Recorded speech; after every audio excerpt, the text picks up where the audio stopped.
And Mr. Speaker, since COVID of 2020, and we will now head in.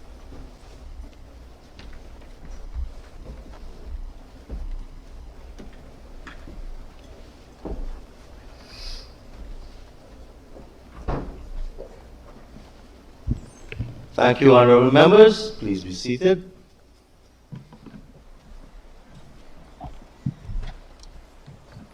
Honorable members, on your behalf and on my own, I extend the heartiest of welcome to our President, His Excellency, Dr. Irfaan Ali.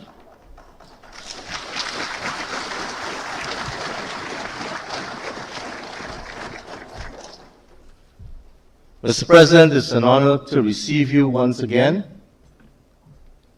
Over the past 4 years, you have not only demonstrated your capacity to lead this nation forward by leaps and bounds, but, as Shakespeare said, still retain the common touch.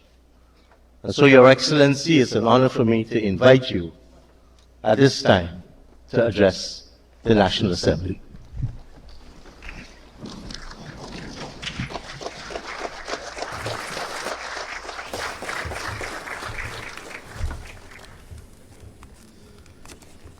Mr. Speaker,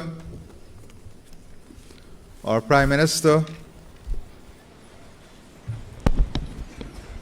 Chancellor of the Judiciary,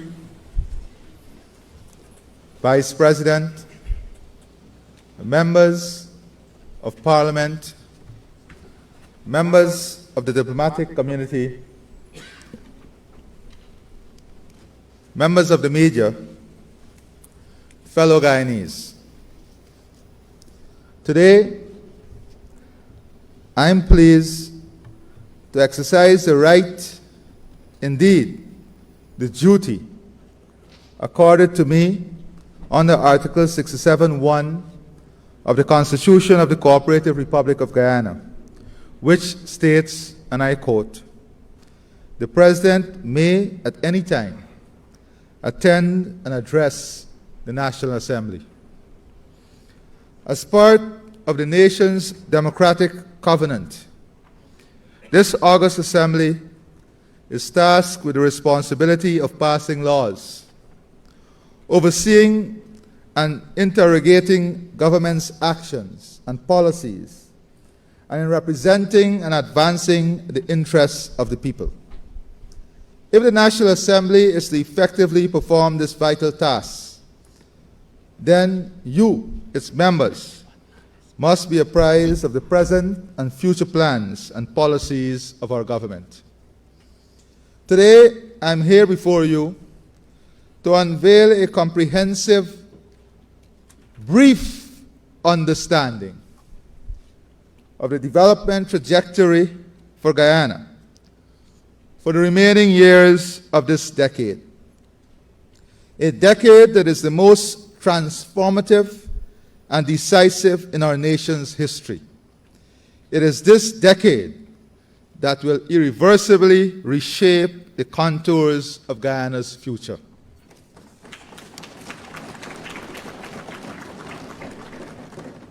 However, Mr. Speaker, allow me to thank those among us who had the responsibility of leading this nation during turbulent times, restoring democracy,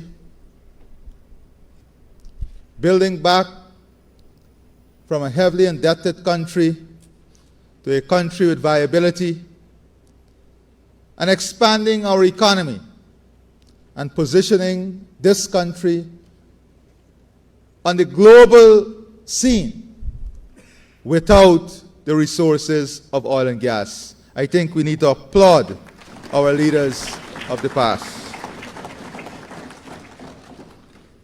Responsible governance and national development require forward thinking and planning. As such, my government has deployed a blueprint for the strategic direction of the country for the remainder of this decade and beyond, one that benefits all Guyanese, regardless of their ethnicity, class, or political beliefs. It is most worthwhile that we cast our minds back briefly to the circumstances under which this 12th Parliament came into being. The year was 2020, and the world was facing the worst public health crisis in living memory. The COVID-19 pandemic had already taken more than 1.8 million lives worldwide, of which more than 840,000 were in the Americas, including 164 deaths recorded right here at home. The world was almost entirely in lockdown, and so was Guyana, with every aspect of productive activity and daily life either ground to a complete halt or disrupted into unrecognizable shadow of what we have long come to assume that normalcy would look like. The global economy was in recession, and the Guyanese non-oil economy was similarly in free fall. Those in salaried employment feared for their jobs, and those in unsalaried occupations, such as the self-employed, found themselves without any income at all. Public markets were closed. Public transportation ground to a halt. Public gatherings were prohibited, and public spaces were empty. Where city and town centers had bustled for decades and centuries, ghost towns now loomed in ominous and morbid silence. The world was in a crisis of unknown and frightening proportion, and the Guyanese public health care system was unprepared and unequipped to deal with the public health dimensions of this crisis. To make matters worse, Guyana was reeling at the time from 5 years of APNU AFC's broken promises, bad economic policies, 2 years of defiance of a no-confidence motion lawfully passed in this very House, and 5 months of defiance of the will of the people in the March 2020 elections. After 5 years of broken promises by the then government, the people of Guyana had voted resoundingly for credibility and competence to replace broken promises and trust, and for economic oppression to be replaced by people-centered economic growth and development, and the creation of economic opportunity for all Guyanese. But by the time August 2020 finally arrived, severe damage had already been done to our credibility as a nation, to our economy across all productive sectors, and to the well-being of our Guyanese brothers and sisters who bore the brunt of these domestic political realities, which served to immensely amplify the toll of the pandemic. This was the world and the Guyana in which this 12th Parliament was convened in September 2020. Mr. Speaker, I mentioned 5 years of broken promises. The following are but a few examples that put into perspective the APNU AFC's apparently studied refusal throughout 2015 to 2020 to deliver anything they had promised the people of Guyana in the run-up to the 2015 elections. The promise to increase the personal income tax threshold to $100,000. Instead, 5 years later, when they demitted office, the threshold was still at $65,000. The promise to immediately double the level of old age pensions and public assistance and develop a plan to incrementally increase the old age pension to the level of minimum wage. They not only failed to double the old age pension immediately, but even after 5 years in office, this was still not achieved.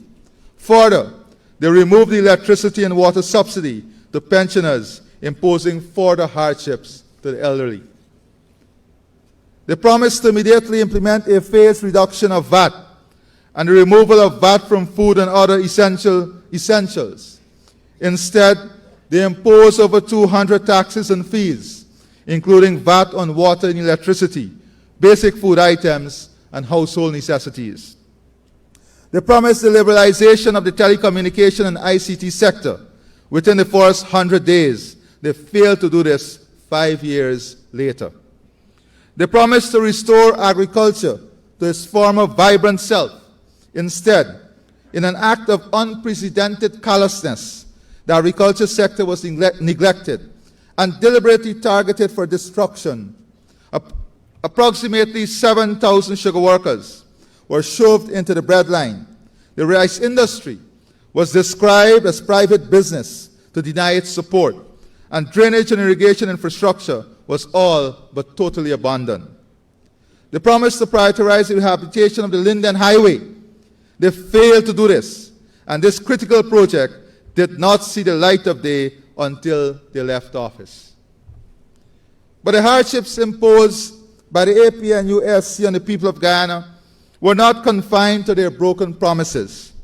They also deliberately set out implementing a raft of measures whose sole impact was hardship on the Guyanese people.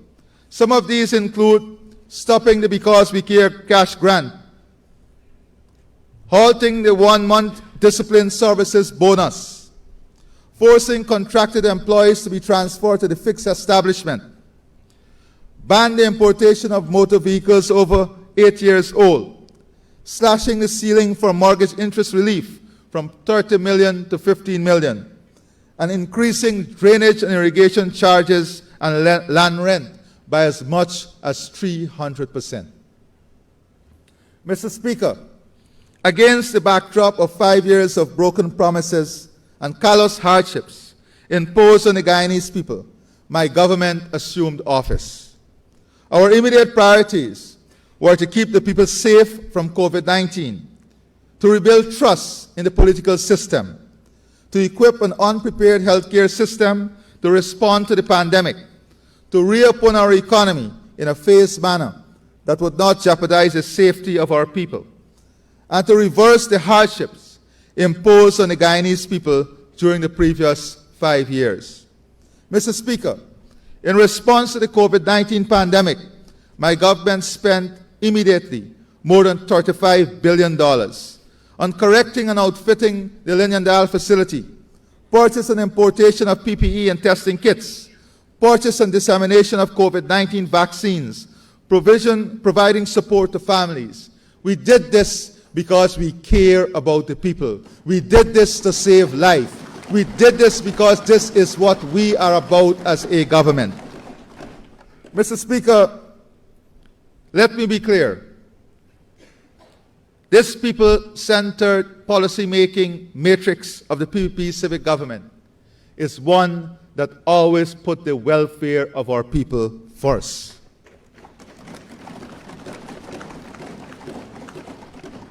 On assuming office, some of the measures we implemented to alleviate the impact of imported pressure on the cost of living on the population included the removal of 200 taxes imposed by the then government, removal of VAT on water and electricity, restoring the VAT zero rate on basic food items and household necessities, implementing the freight cost adjustment for the calculation of import taxes, rolling back freight costs to pre-pandemic level, saving Guyanese consumer a total of $22.8 billion since its implementation. Removing the excise tax on fuel, saving the Guyanese consumer more than $90 billion annually.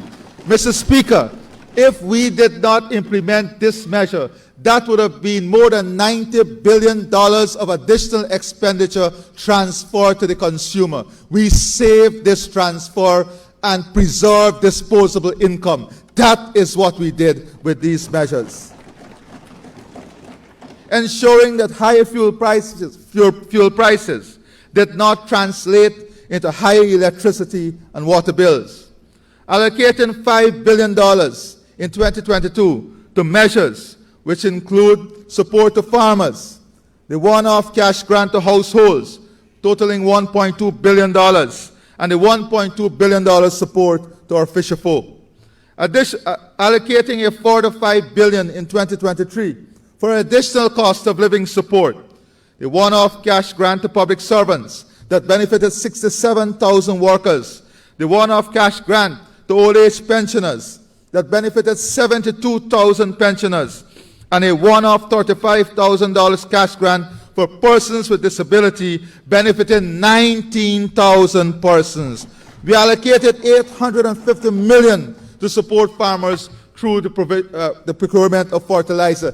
This is what a caring government does. This is what a responsive government does. And in 2024, we allocated a further $7 billion for similar measures, reducing the cost of construction and home ownership, VAT zero rating on certain construction material, removing VAT on building cement, sheetrock, and concrete board, increasing the low-income mortgage loan ceiling to $20 million, increasing the NBS ceiling to $20 million, restoring the ceiling on mortgage interest relief for housing loan to $30 million in 2020. This is how we are promoting prosperity, home ownership, distribution of wealth. This is how the resources and revenue of this country is being spent every single day to uplift the lives of people, to expand national wealth, to expand personal wealth, to expand community wealth. This is what the People's Progressive Party civic government is all about. In order to further support productivity and increase the productive assets of our country, we reduce the cost of connectivity by removing VAT on data for residential and individual use, remove VAT on cellular phones and essential cell phone accessories. We reduce the cost of transportation in the hinterland by removing duty on ATVs and removing VAT on hinterland travel. These are real policies. These are real action taken by a government that believes in service to the people. At the same time, some of the measures my government have implemented to increase disposable income to the Guyanese household since assuming office include increasing the income tax threshold from $65,000 to $100,000, removing 39,000 persons from the income tax net, and increasing disposable income by $9.4 billion annually. The payment of the cumulative salary increase granted over the period is in excess of 23%. Restoring the Because We Care crash grant and increasing it to $40,000 this year, over 200,000 school children are now benefiting from this investment of $23.1 billion. We implemented a series of salary adjustments to teachers, employees in the public health care system, and members of the discipline services. These measures benefited over 18,000 public sector employees. Additionally, we concluded a historic agreement in August 2024 with the Guyana's Teachers Union, under which teachers will receive salary increases over the next 3 years as follows: 10% in 2024, 8% in 2025, and 9% in 2026. Additionally, adjustments were agreed to several other allowances paid to teachers, including the remote area incentive and allowances paid to teachers with postgraduate qualification. We restored the 1-month tax-free year-end bonuses to the discipline services, placing over $6 billion in the hands of the members of our discipline services for the period 2020 to 2024. We don't demonstrate our love and commitment to people by noise. We demonstrate our commitment and love to people by real action, real policy, real intervention. We have granted an accumulated 75% increase in the monthly old age pension. We have more than doubled public assistance payments from 9,000 monthly in 2020 to 19,000 monthly in 2024. We've increased the minimum pension at the National Insurance Scheme. All of these we have done so that our people can have a better and more prosperous life. Mr. Speaker, I take the time to provide these examples, and they really are just a subset of the measures my government has implemented since we assumed office, to make the point that whereas the APNU-AFC's term in office was characterized by promises, again, we are seeing this era of promises from the very people that made these promises, that remain unfulfilled and impose hardship on the people of this country. My government term in office has been characterized by tireless efforts to bring relief to the Guyanese people and to improve every aspect of the lives of the Guyanese people. Mr. Speaker, I pause to remind you, this honorable House and the people of Guyana, that we did all of this in just 4 years, recalling that we lost almost 2 of those 4 years to COVID, 2 floods, a drought, and a global supply chain crisis. We managed and deliver all of this under those circumstances. This is a government of efficiency and delivery.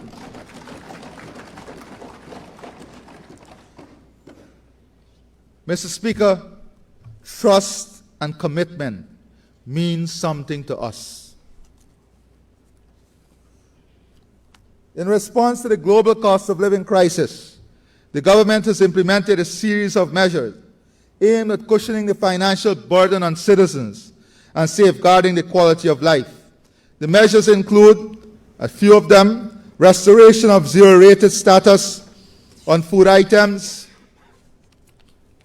reverse the 220% increase in drainage and irrigation fees, and 600% increase in land rental, saving $1.4 billion annually to the farmers, removal of VAT on fertilizer, agrochemical, pesticide, and key poultry industry input. Yes, not so long ago, VAT was imposed on all of these input. Invested in shade houses, modernizing the ecosystem for agriculture. Negotiated low mortgage interest rates for homeowners, moving down by more than 3 percentage points. Waived taxes on building material, increased the mortgage interest ceiling, as I said before. Reintroduced measures that safeguarded the disposable income of our people. Today, Mr. Speaker, I wish to announce the following additional measures in safeguarding quality of life and securing disposable income.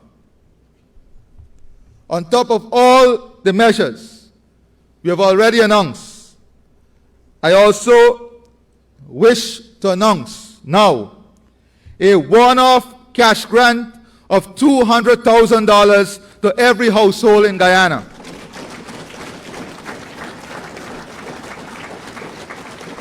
A one-off cash grant of $200,000 to every household in Guyana. This will see an injection of $60 billion of disposable income into the Guyanese households countrywide. We will begin this one-off cash grant payment to household instantaneously.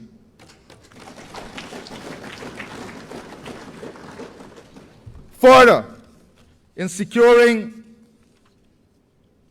purchasing power and disposable income of our people, I wish to make this additional announcement.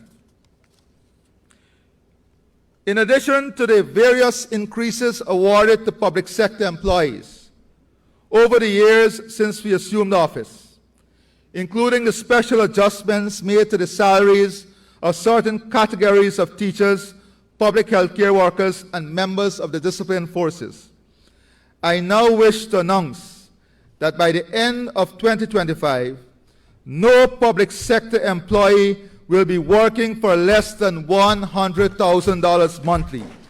This will see the disposable income of these employees increasing by more than $1 billion. This is how we build prosperity. This is how we reduce disparity. And this is how we build equity in the system. Real action, real work, real policies, all in the interests of our people.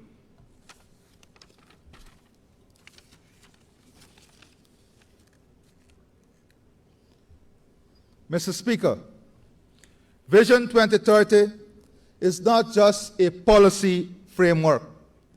It embodies the dreams of generations of Guyanese who have long envisioned a nation where progress is a lived reality. This vision pays tribute to past struggles while laying a foundation for a future where every citizen can thrive amidst the challenge of a rapidly changing world. It addresses urgent needs like food security, climate resilience, environmental sustainability, and energy independence through an integrated approach that leverages our natural resources responsibly. Vision 2030 is about securing our future, making Guyana a leader in climate-smart solutions, and ensuring our food systems withstand global disruptions. At the heart of Vision 2030 is a commitment to transparency and accountability in governance, with institutions delivering high-quality services in healthcare, education, infrastructure, and security. The roadmap prioritizes sustainable job creation that uplifts the economy while providing people with dignity and purpose. We see the private sector as an engine of wealth creation, driving transformation in agriculture, energy, services, alongside government efforts. On the global stage, Vision 2030 positions Guyana as a leader, not a follower, positions Guyana as a partner with the rest of the world, not as a challenger. Our vision is to create friendship and partnership. It's to deploy our human asset in a tangible way so that we will be part of the solution for global problems and not add to the environment of hostility and the environment of decay that is existing globally. Mr. Speaker, since assuming office, my government has restarted the agenda to strengthen the institutions that are critical to ensuring transparency and accountability in government operations, as well as safeguarding the integrity of our financial systems. In relation to parliamentary oversight and public accountability, we have successfully moved amendments to strengthen the bipartisan nature of the deliberations of the Public Accounts Committee. We have strengthened systems to ensure compliance with our public financial management laws and regulations, to minimize the instances of queries by the Auditor General of Guyana through corrective actions. The most recent Auditor General's report showed substantial reduction and severity of queries, reflecting greater compliance with the financial laws. Mr. Speaker, open competitive tendering is essential to ensuring transparency in public procurement, as well as to promote greater competition and the maximization of value for money in government expenditure. Amongst the initiatives implemented to strengthen public procurement since returning to office, the National Tender Procurement and Tender Administration Board has conducted an extensive review of all standard bidding documents and finalized a new set of bidding documents. Let me say, we are the first to recognize that the tender system requires further modernization and reform, and we are committed to this modernization and reform. Let us be the first to acknowledge that we must build a paperless system, a system that is less reliant on human interference, a system in which public accountability continues to be open and transparent. That is the system we believe in, and that is the system we're committed to building. We are not about hiding our heads away from challenges and problems.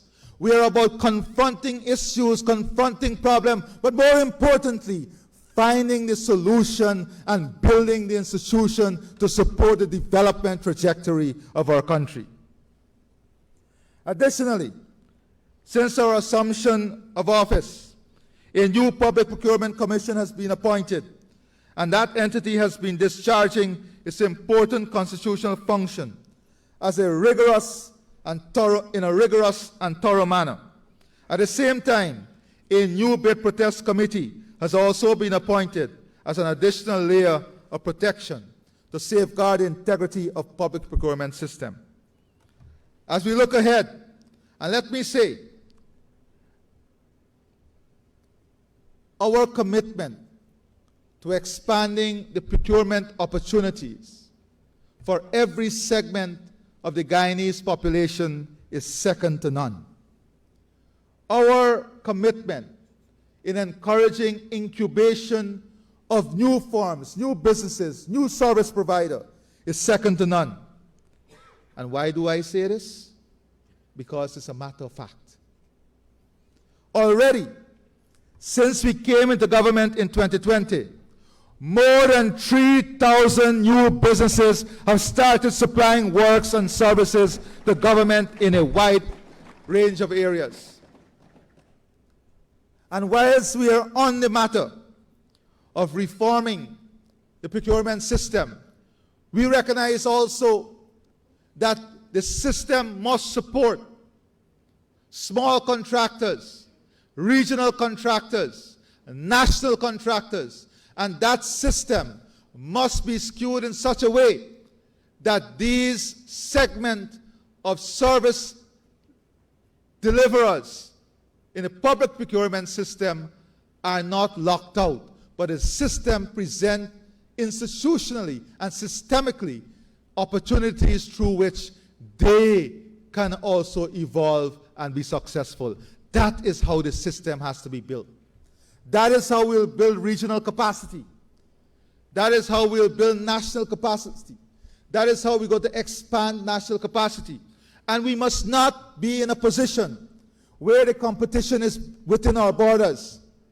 We must be able to build contractors and contracting capability that must also compete for regional and international opportunities, just as international and regional contractors are competing for opportunities here. Nothing stops us from achieving this. We must use this opportunity in building our own capacity locally to enable us to build the best standards, the highest standards, so that we will be competitors in the regional and international sphere of opportunities. Additionally, we intend to deploy digital solutions in pursuit of a more transparent and efficient procurement system. These will include the use of digital e-procurement platforms to publicize government procurement opportunities and facilitate electronic submission of bids, all as a part of the move towards a more paperless system. Recognizing the growing significance of the oil and gas sector in our economy, and in the interest of ensuring the sector is managed in a national interest, and the revenues earned by government from the sector are managed in the most transparent manner possible, we have taken a number of actions to ensure compliance with the highest standard of transparency in the sector. I want to assure you that we will never be in a position of conflict of interest. We have overhauled the legal framework governing the sector, including with the enactment of a new Natural Resource Fund, the NRF Act, which came into operation on the 1st of January 2022. The new enhanced NRF Act introduces a vastly strengthened governance architecture that lays the foundation for transparent management of the NRF. Some of its most important features are the establishment of a board of directors in whom are now vested the powers that was previously. These powers were previously overwhelmingly concentrated in the hands of the Minister of Finance. We removed the power from the hands of the Minister of Finance and rest it in an independent board of directors. That is transparency. That is accountability.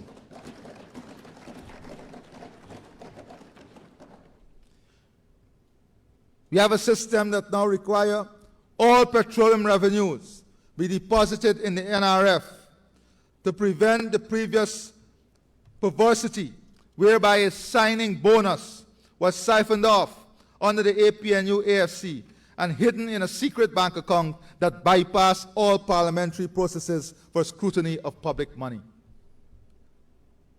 Under the new NRF Act, not only must all petroleum revenue be paid into the NRF, but they must also be reported by publication in the official gazette, and the associated notification must be tabled in this honorable House, failing which the Minister of Finance is liable to 10 years imprisonment. Stipulating that no withdrawals can be made from the fund and no expenditure can be made from the fund except with prior parliamentary approval. No payment or expenditure can be made from this fund without parliamentary approval. You will all be in the know. There is no hidden agenda in this People's Progressive Party civic government. We've introduced a simple, transparent formula for determining the ceiling on annual withdrawals from the NRF, stipulating that the amount to be withdrawn annually within the ceiling be determined and approved as part of the annual budgetary process. Commentators conveniently lose sight of this, the reality. Because that reality does not fit into their narrative. Mr. Speaker, additionally, in keeping with our commitment to transparency in the natural resource sector, we have taken steps to ensure that Guyana is in good standing with the extractive industries. Transparency Initiative, EITI. In this regard, Guyana's 5th EITI report for fiscal year 2021 was published on the GYEITI website on December 29, 2023. The timely publication of this report is indicative of Guyana's continued commitment to the EITI initiative. On the very important issue of preserving the integrity of our financial systems, Guyana has a long history of proactively putting measures in place to ensure we build a robust AML-CFT regime in line with FATF recommendations and international standards. It is therefore a high priority of my government to ensure all necessary legislation and measures are in place to effectively play our part in the international fight against financial crimes. Guyana continues to strengthen its AML-CFT framework. Guyana underwent its 4th round mutual evaluation by the Caribbean Financial Action Task Force, and in June of this year, the evaluation report was adopted. Through this evaluation, Guyana demonstrated that we have mechanisms for effective supervision and preventative measures to enable authorities to combat money laundering and terrorist financing, which ensure that financial institutions and designated non-financial business professions are effective gatekeepers to minimize the risk of abuse for AML-CFT purposes. These efforts to safeguard the integrity of our financial system are even more essential now than ever before, given our country's growing stature and visibility in the global economy and global financial system.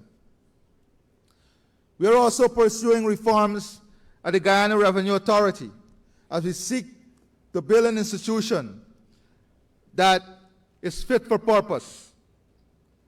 Over the last 4 years, we have seen marked improvement in efficiency.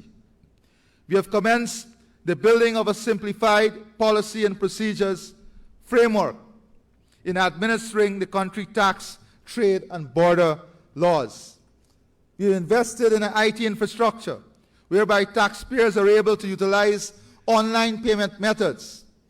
During the period 2020 to 2024, more than $189 billion in taxes was paid through this online platform. The authority intention is to become paperless by 2030. The electronic single window is being tested for implementation by year-end. This will remove many of the existing bottleneck and bureaucratic delays. Investment in new and updated scanner, drones, and AI, use of body cam to reduce leakages and aid accountability and transparency. The decentralization of services, digitization of records, electronic filing, and search system are all part of the modernization of the tax authority. To ensure that we can effectively deliver a tax system and authority that is state-of-the-art and modern, we are also investing in the capacity building of our human resource asset, especially as they must now administer the oil and gas sector. Our focus is to ensure our taxation architecture is system-based, and this is important. Not a system that is driven by human interference, but an architecture that is system-based. One that will reduce human discretion. The deployment of AI and digitization to improve efficiency, reduce bureaucracy, and improve transparency. Mr. Speaker, you are well aware of the robust and aggressive legislative agenda of this government. And it is important that the population and the world at large understand the context of this legislative agenda. Because it is this legislative agenda that would lay the bedrock for the implementation of Vision 2030, ensuring that the laws are relevant, ensuring that the system is relevant, ensuring that regulations are created to effect a system that would allow us to achieve the aspirations we set ourselves. The efforts are aimed at modernizing Guyana's legal and regulatory framework to support the country's development trajectory and achieve Vision 2030. And I can go through a series of legislation that we have already enacted to aid transparency, accountability, and to ensure that benefits in the development trajectory of our country are continuously transferred to the Guyanese people. Take, for example, Mr. Speaker, the local content legislation that we passed. That legislation has allowed more than 65% of the workforce in the oil and gas sector to be Guyanese. Almost 70% of whom are women. We now have 18,000 Guyanese working on the offshore oil rig. We have created more than $2 billion more than $2 billion of business. $2 billion of business for local enterprises, small and medium size. The legislation was carefully thought out because we understood how important the legislative framework was in creating these opportunities for Guyanese. Today, as a result of the local content law, we can celebrate these successes. And let me say that the law is currently ready for review so that we will be able to evaluate what additional services can be added to the list for local content providers and how we can expand existing services. The law was not built without an understanding of the future. That is why that feature was an important part of this law. In order to ensure that we build an oil and gas sector that is resilient and one that is in keeping with our LCDS trajectory, we are also enacting new laws and passed new laws to deal with oil spill prevention and management bill. That will soon be introduced, and this bill would have the highest international standards. Public health legislation has also advanced, including the Human Organ and Tissue Transplant Act and the Mental Health Protection and Promotion Act. But these acts were not just passed in vacuum. Today, right here in Guyana, we are performing organ transplant in our healthcare system. This would not have been possible if the legislative architecture was not there to support this. We are now encouraging researchers, investors, and developers to come here to establish Center of Excellence for stem cell research and stem cell application in the global healthcare system. We are clear on the direction we want this country to go. And in that clarity, we have defined the framework, the structural changes, the institutional changes, the mechanics that are essential in fostering and developing this framework in the interests of the Guyanese people. Further, laws like the Data Protection Act and Digital Identity Card Act support the transition to a digital economy. And Mr. Speaker and friends, fellow Guyanese, we cannot be afford to be left behind in this fastly changing digital world. We have to apply and adopt to the best practices and best technology now so that we will be competitive and we will be part of a changing, dynamic global system. The government has also focused on food security and safety with agricultural legislation and has modernized commercial laws, including the Hire Purchase Act, the Real Estate Agent and Broker Act, to support economic growth. Financial reforms will enable easier borrowing and international banking presence in Guyana, while improvement in business registration, insolvency, and stock exchange aim to create a modern corporate environment. We have to admit that the present structure and system cannot meet the growth trajectory of our country. It lacks the sophistication, it lacks the bandwidth. We recognize this, and that is why we are not only committing to changing it, we are taking firm action to change it in the interest of our economy, our nation, and our people. The government has strengthened national security and the justice system with new laws and reforms, such as enhancing the anti-money laundering measures, road safety, and the upcoming bills addressing cyberspace, firearms, and violent offenses. A Constitution Reform Commission is reviewing the nation's fundamental document to enhance governance, democracy, and citizens' rights. Significant changes to electoral laws have been implemented to protect the integrity of elections. and the laws will now hold everyone accountable for their action in electoral processes. We cannot afford another 2020.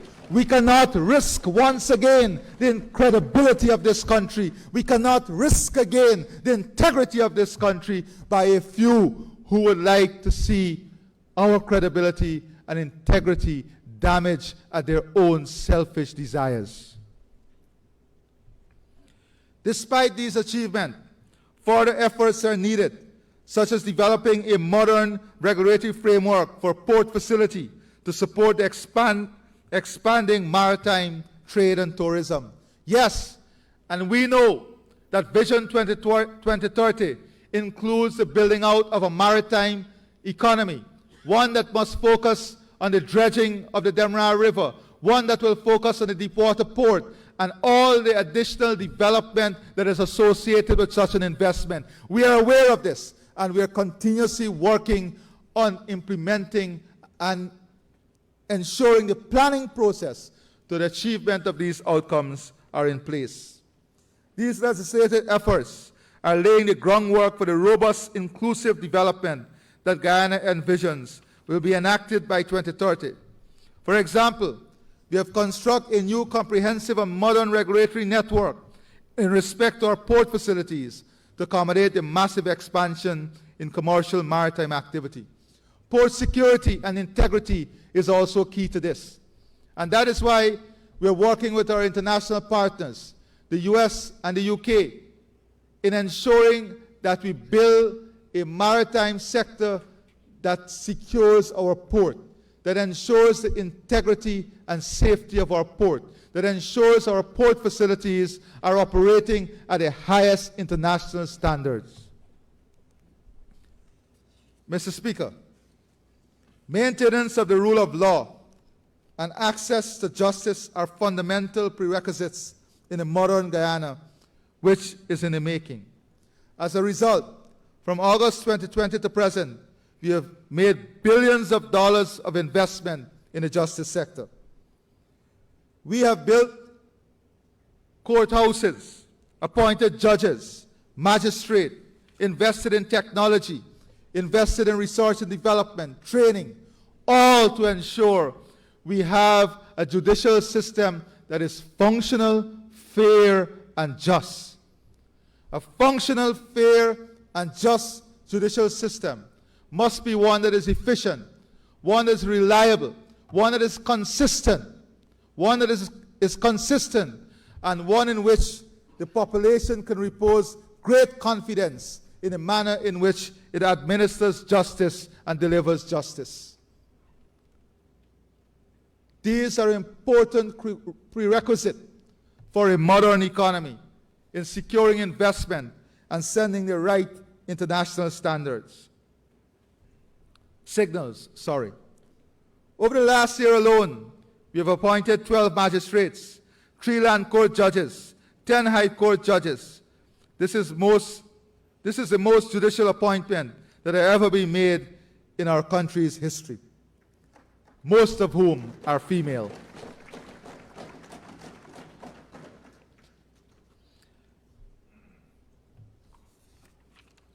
Mr. Speaker, I wish now to turn our attention to an important part of the future.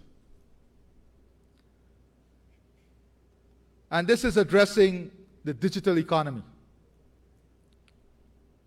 We have already started the important foundational work in creating a digital economy. Today, I stand before you with a vision of an era where we'll harness the power of digital technology and innovation to continue the upliftment of our citizens, our services, and government institutions. No longer constrained by geography or the limitations of the past, our government is ready to lead the charge into this digital future.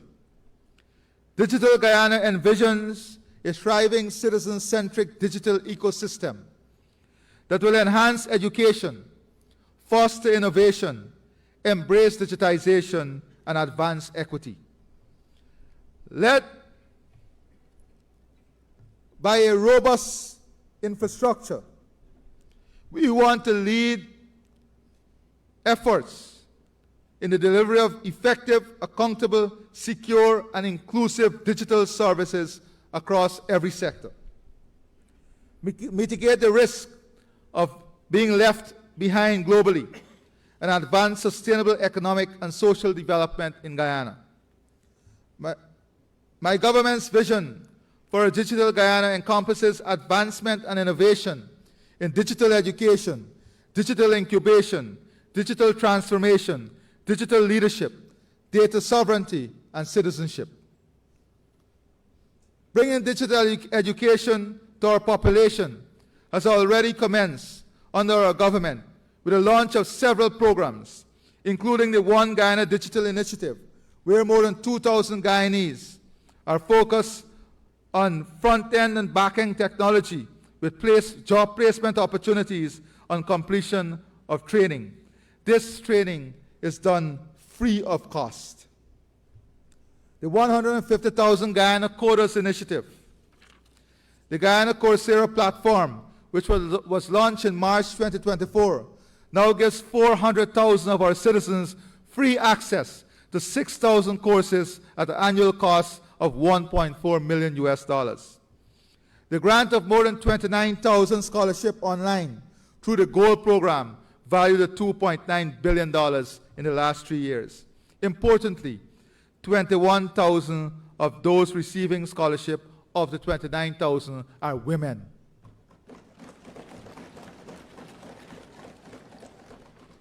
The government is moving to establish the Guyana Digital School to create a new and innovative learning environment for our students across the country, giving every child the same access to the same quality of teaching and material.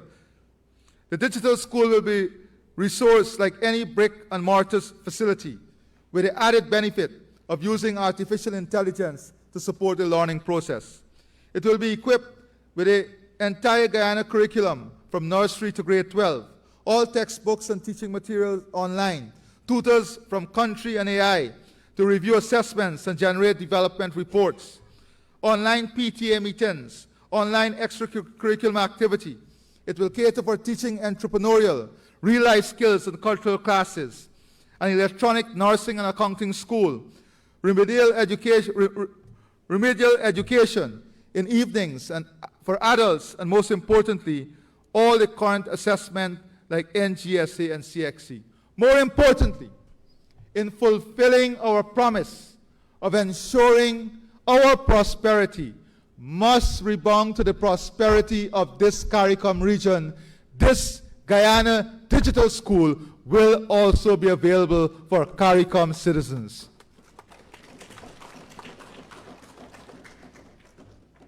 Our Get Safe online partnership and programs to teach fundamental digital skills, even to those who did not complete formal education, will ensure that no one is left behind in the digital transition.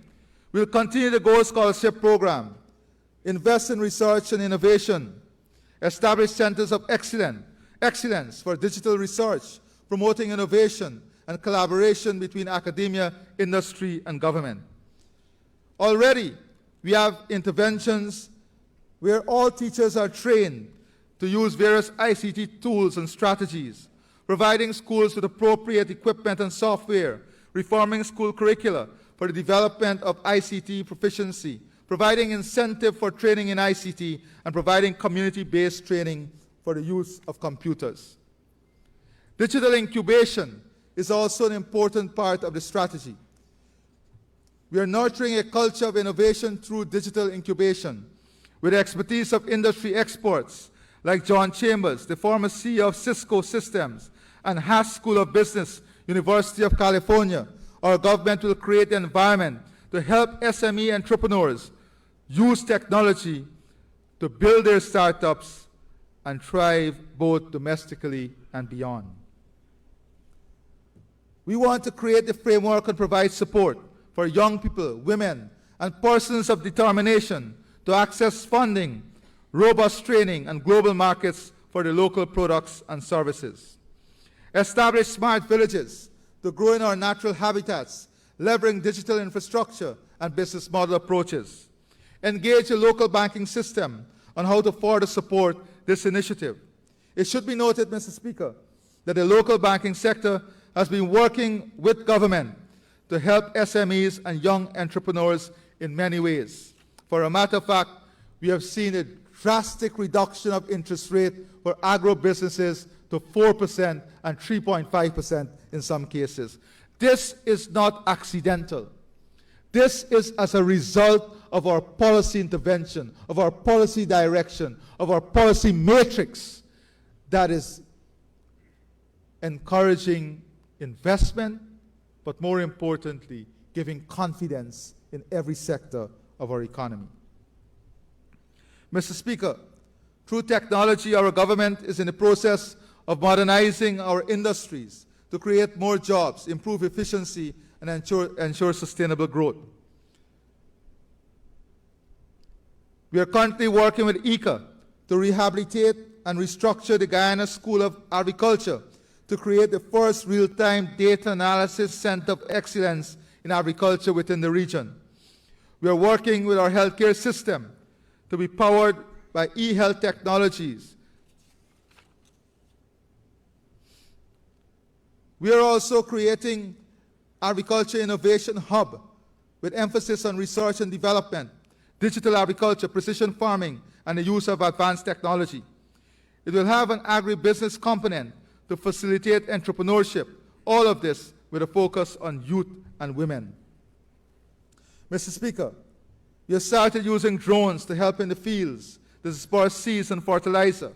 We are transforming and modernizing the poultry sector with innovative solutions like tunnel houses, and we are building out high-value crop potential with hydroponics. We will continue to integrate more smart farming technologies and digital tools to increase productivity, optimize resource use, and ensure food security. In forestry, we are already examining the application of digital solutions to manage natural resource sustainability, utilizing data-driven approaches for conservation and resource allocation. We already have one of the more reliable and sophisticated methods of ensuring our forestry harvesting rate is one of the lowest globally.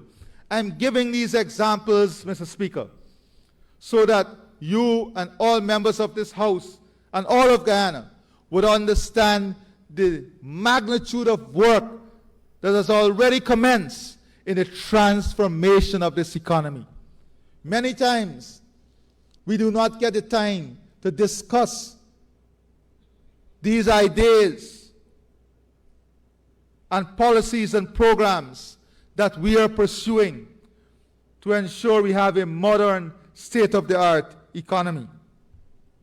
The banking sector also is benefiting from tremendous transformation in terms of digitization as we seek to create a modern financial services by promoting digital banking, fintech innovations, and financial inclusion for all citizens.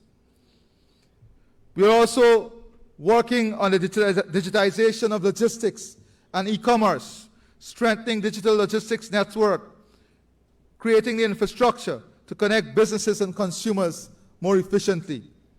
Governance services and government services is also undergoing tremendous transformation as we pursue this new digital platform. We're transforming our public service by digitalizing processes, improving accessibility, transparency, and efficiency for all citizens. We have the National Support Service Platform, which will be launched soon.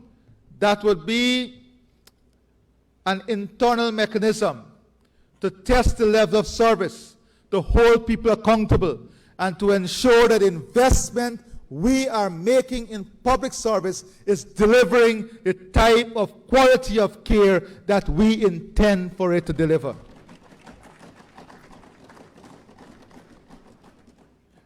We must ensure that as salaries increases and conditions improve, that all of us, without exception, who are tasked with public service, understand that we have a responsibility to deliver quality public service regardless of the mood we're in, regardless of our thought process at the time, or regardless of how we feel about the situation. Our duty is to deliver quality public service and quality service to the people of this country.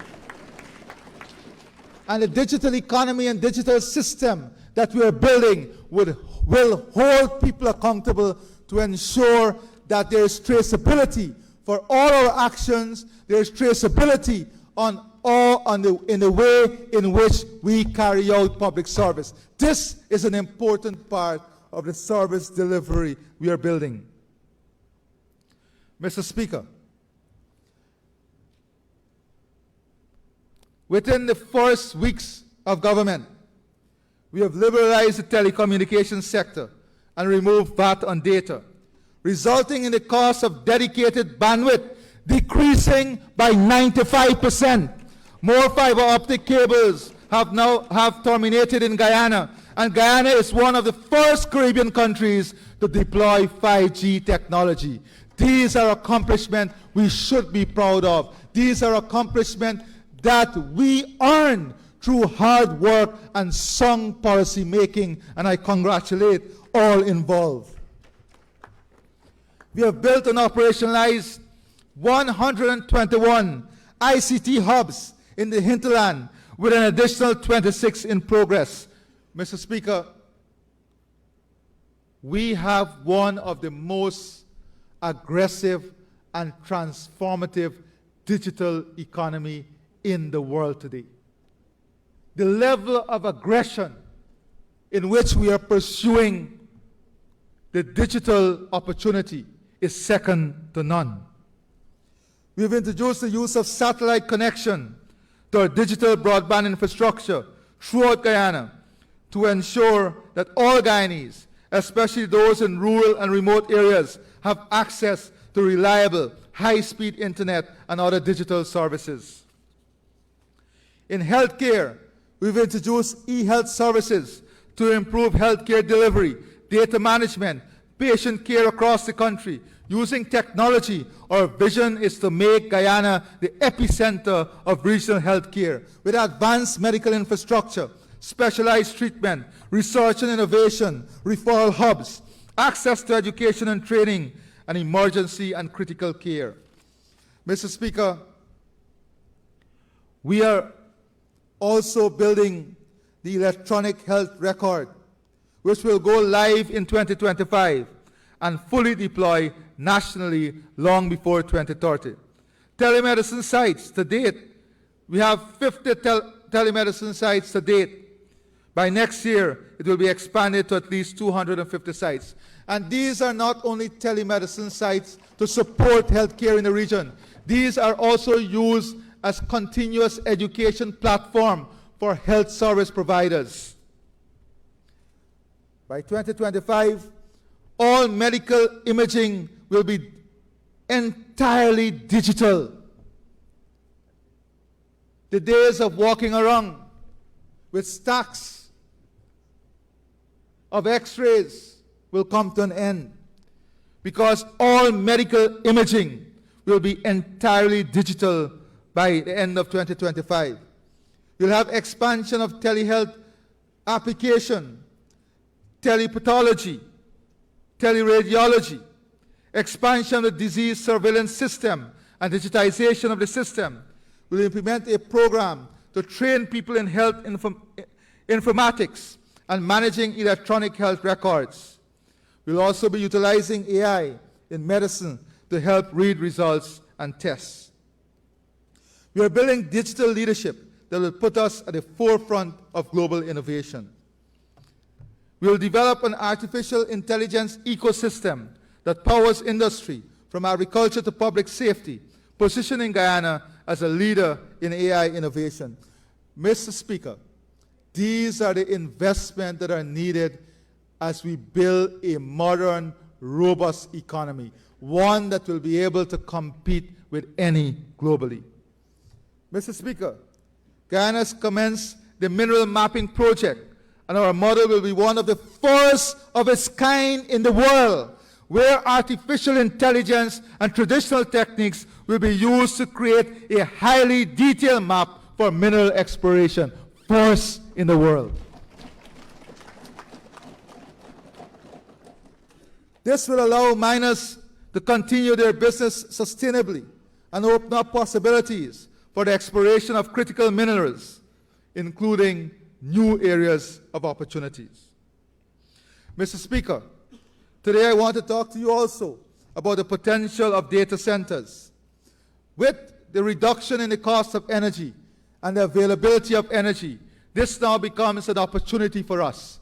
The creation of data centers that will help us to advance high-skilled, high-paying jobs. I propose we leverage our abundant energy resource to establish an AI data center.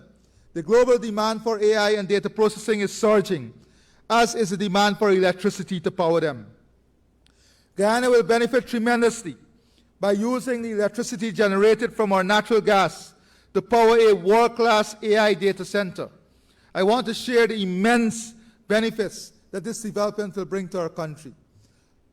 Economic growth and job creation, strategic global and regional positioning, sustainable development and environmental benefits, because the energy from our powering our data center will be from natural gas, which is less polluting than the conventional forms of energy powering data centers. So we will have greener data centers established here. That is a competitive advantage that we will have. Important in this era of digitization is the issue of digital sovereignty. To strengthen the nation's digital identity infrastructure, the Data Protection Act was passed to regulate the collection, keeping, processing, use, protection, and dissemination of personal data. We have created the architecture for Guyana's National Digital ID Card, which is currently being implemented, with card distribution expected to begin by December 2024. For those who were naysayers in relation to the digital ID card and the electronic passport, how wrong were you? If we did not take those, if we never took those proactive steps, today we'll be finding ourselves in a position where traveling would become difficult and where accessing other borders would have become difficult. Data sovereignty established framework to protect Guyana's data, ensuring it is stored, processed, and managed within the nation borders to keep for the future. As a government, we have engaged many providers, and we will continue to engage providers, receiving proposals so that our data sovereignty, our data space can be protected and safeguarded. Cybersecurity is another area that we must concentrate on. So we are investing in a robust cybersecurity strategy to protect critical national infrastructure and citizen data from cyber threats. Our digitization, AI, and modernization must also support our defense and security. We'll also continue to promote digital citizenship and expand digital literacy throughout the country. Fellow Guyanese, this is not just a plan, this is our future. A future where every Guyanese benefit from the opportunities that digital transformation brings. A future where Guyana stands tall as a leader, not just in the Caribbean, but on the world stage. We have already taken the first steps on this journey, but there is still much to do. The road ahead will not be without challenges. But if we work together, if we commit ourselves to this vision, there is nothing that can stop us. Let us build this digital Guyana, a nation of innovation, prosperity, and unity. Together, we'll create a future where every Guyanese can thrive in this digital world. Mr. Speaker, I am far from done.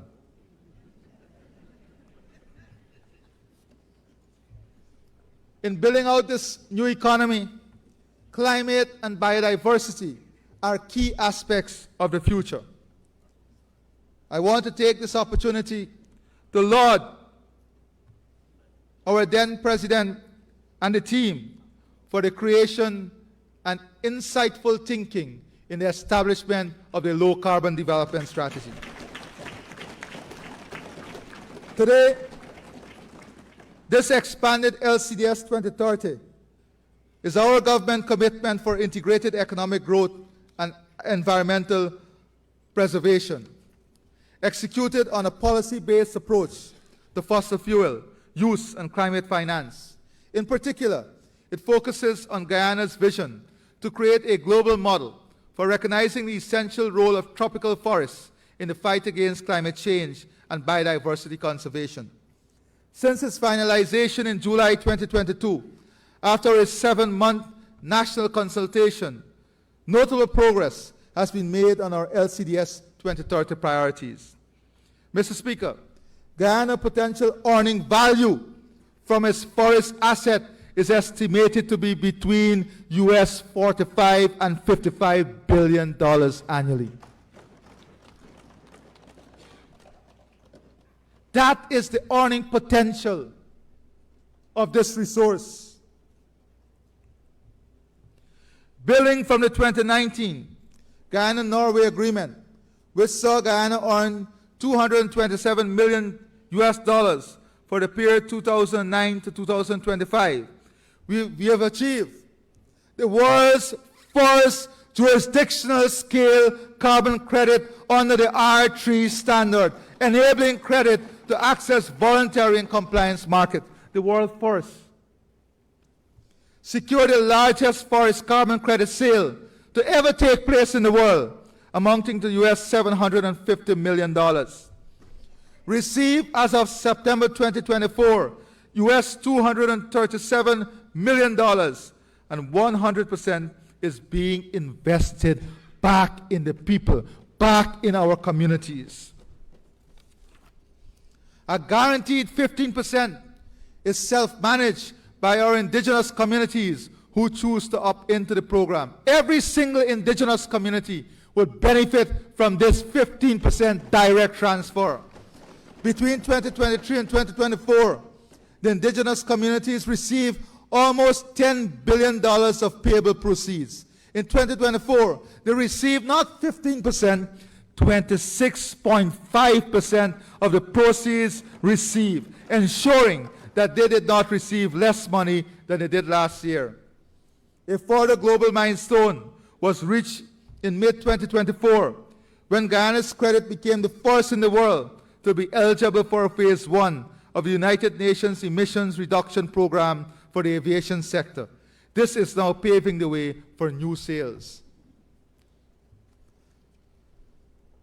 Mr. Speaker, if you are to now take a look at our sustainable forestry practices, timber and timber products from Guyana will soon bear the prestigious PEFC international label and trademarks following our successes in the PEFC certification. Guyana was the first country, Mr. Speaker, Guyana was the first country in the Amazon region to sign a voluntary partnership agreement under the European Union initiative. This agreement is expected to enhance market access to Guyanese timber and timber product in Europe and beyond.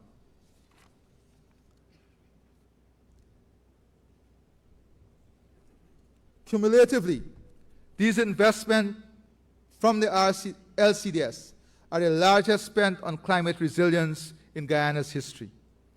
At the same time, foundational work for other key sectors and priorities are ongoing. In particular, in the LCDS areas of sustainable cities, tongues, water management, and biodiversity conservation. We are also focusing heavily on environmental enhancement, natural beautification, projects that would enhance rural and urban life. The building out of parks, creation of center of wellness, safe and open space for family, the elderly, children. We are launching now led by the Vice President and the Office of the President, a program that will see the rebuilding of our zoo to international standards, the enhancement of our botanical garden. Outside of this, with partnership with the King's Foundation, we are now rebuilding a model that will retrace, recreate, and enhance the cultural heritage of our city, Georgetown, building out a new green walk path, cycling lane, areas of heritage and culture, areas of history. These are all part of building a beautiful Guyana, a new Guyana, in which we must take pride, in which ownership, pride must be an important part of what makes us Guyanese. We can do all of this, but if each of us don't have pride in who we are, don't have pride in the environment, don't have pride in the way we treat each other, then none of it will mean anything to us. Mr. Speaker,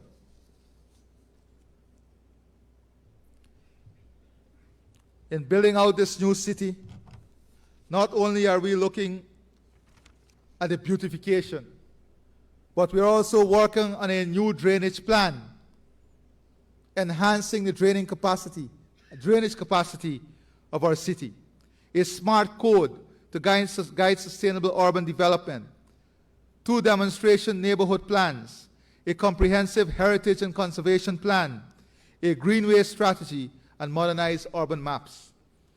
Right in Region 3, as you cross the new Demerara River Bridge, you will see the Guyana-China Friendship Park.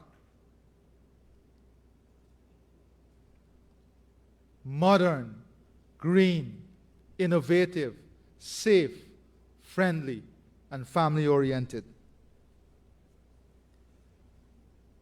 Mr. Speaker, government has engaged Harvard University and Oxford University on the establishment of an International Center for Biodiversity.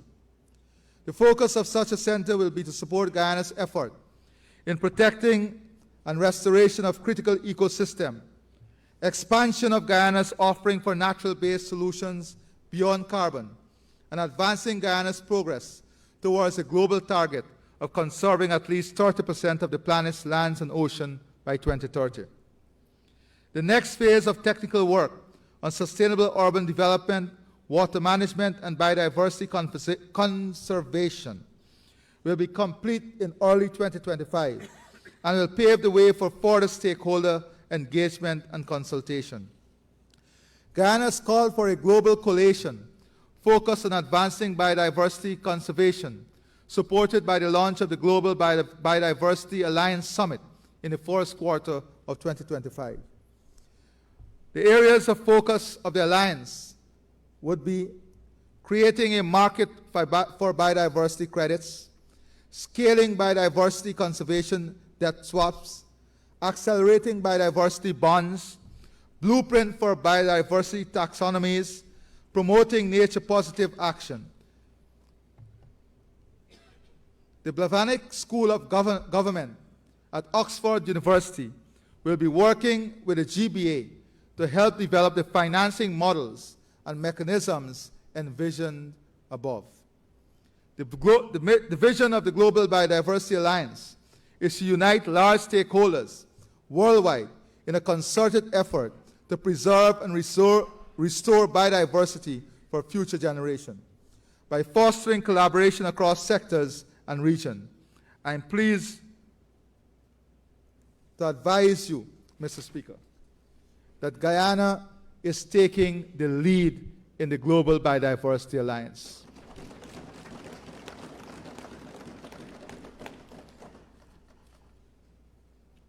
Once again, the LCDS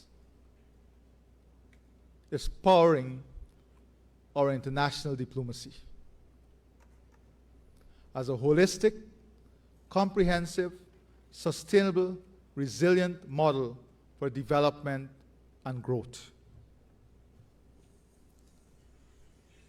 Mr. Speaker,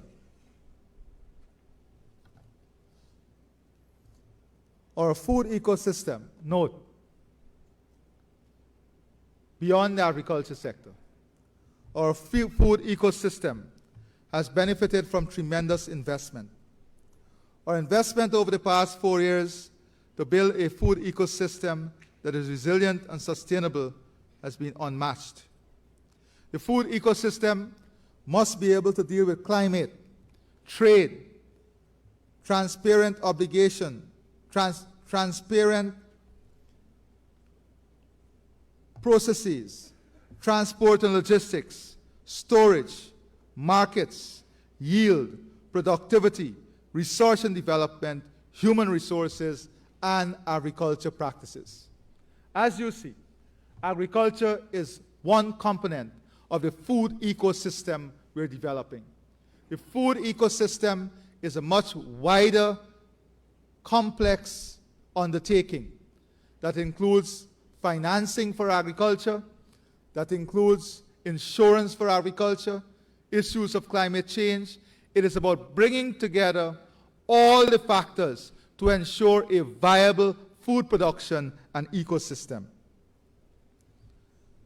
To achieve this, we must focus on standards and certification, infrastructure, subsidies, support, technology, and research and development. Our focus has led to investment and policies that is increasing production and confidence in this sector. Over the last 3.5 years, we have seen a 94% increase in private capital from local banks to the agricultural sector. A 94% increase. In addition to this, we have seen almost $7 billion of FDI in the agricultural sector. Self-sufficiency in corn, soya, beans, and hatching eggs will save us more than $80 million of import. We are building a food ecosystem that is focused on entrepreneurship and innovation, ensuring women and youths are in the forefront of this endeavor. Focusing on crop diversification, linkages, seeding and planting material, creating the largest seed and planting bank in the region. Moving from 15 plantlets to 1 million plantlets. Building a soil and tissue culture lab, genetic improvements, embryo transplant, whilst at the same time we have created opportunity for the expansion and opening up of 50,000 acres of new agricultural lands and 30,000 acres of new pastures. We are also expanding the aquaculture sector, targeting 2,000 tons of prawns by 2030 and 2.4 million kg of brackish water shrimp by 2030. We are also targeting the increase of rice production from 700,000 tons to 1 million tons by 2030.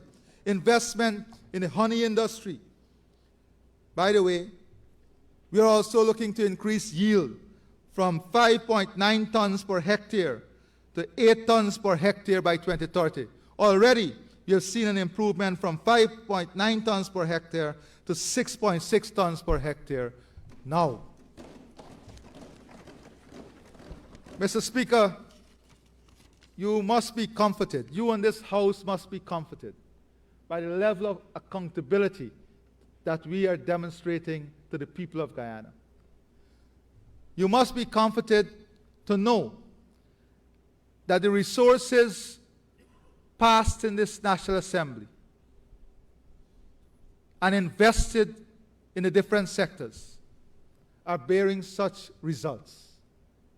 You must be comforted to know that our beautiful country is on a trajectory of growth and development. And if you're not comforted, Mr. Speaker, or any member of this House is not comforted, I can come and deliver some personal lessons. In sugar, Mr. Speaker, we have re-employed more than 1,500 workers. We have mechanized more than 5,000 hectares of land. We have built packaging plants at Albion and Blairmont. We're investing in the right skill set to ensure that we have the right human resource complement to match the investment we're making in this industry. Let me be clear. We are acutely aware of the challenges, of the hard decisions that are required to make this industry viable. But we are committed in ensuring this industry, as we are committed, and we've showed that commitment in bauxite, to make these industry viable because they are too structurally integrated in our local economies and our communities for us to allow them to fail or allow closure.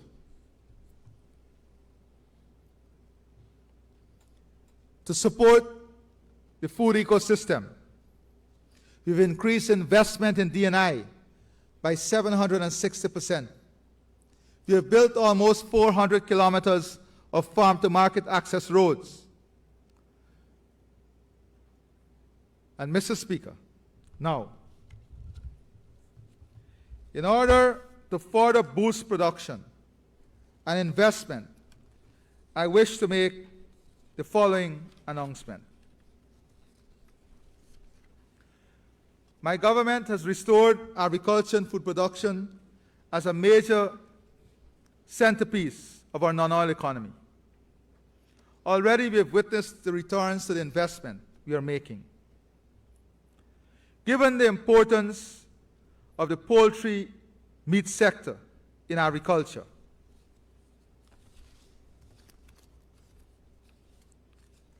let me ensure, Mr. Speaker, I don't shortchange you.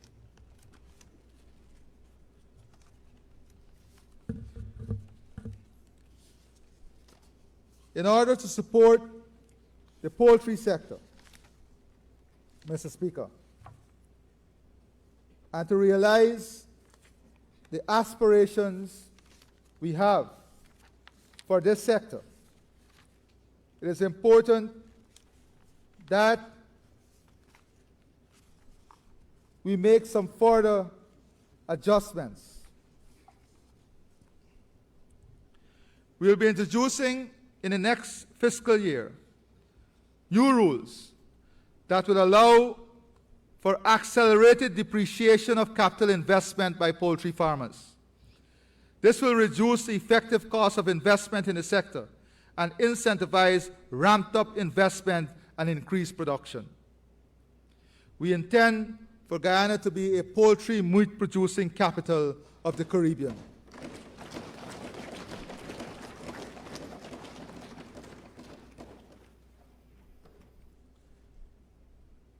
Additionally, we are examining the regions and sectors in the Income Tax in Aid of Industry Act as eligible for tax holiday, with a view to possibly expanding these to include a number of specific geographic areas earmarked to be special economic development zones.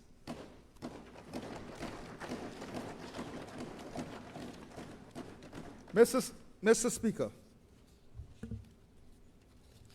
I now wish to turn our attention to health care. I've already outlined a series of measures that we have implemented to deliver quality health care to the people of our country.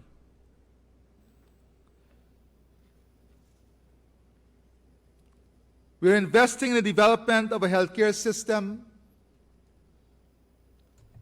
that ranks among the best globally, delivering affordable and accessible healthcare. In the last 4 years, we've invested close to $500 billion. Citizens across all regions will benefit from level 4 healthcare delivery. 12 state-of-the-art hospitals, 1,326 new beds covering every region will be delivered to our people. By 2030, we would have the new Georgetown Hospital also completed. We have removed VAT on medical supplies and corporate tax from private health facilities, resulting in over $15 billion private investment in healthcare. Investment in recapitalizing modern equipment, cutting-edge technology, and state-of-the-art facilities. Dialysis treatment centers, specialty eye hospital. These investments are already positioning Guyana as a leader in the region in eye care, organ transplant, knee and hip replacement, and brain surgeries. $12 billion in community health facilities. The volume of surgeries performed by the public healthcare system has increased by 100% over 2019.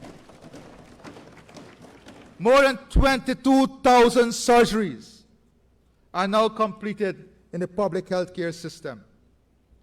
In addition to that, we have done more than 100 knee replacement, over 250 brain surgeries annually, and more than 1,000 CT scans at Georgetown Hospital every month. More than 1,000 CT scans at Georgetown Hospital every month.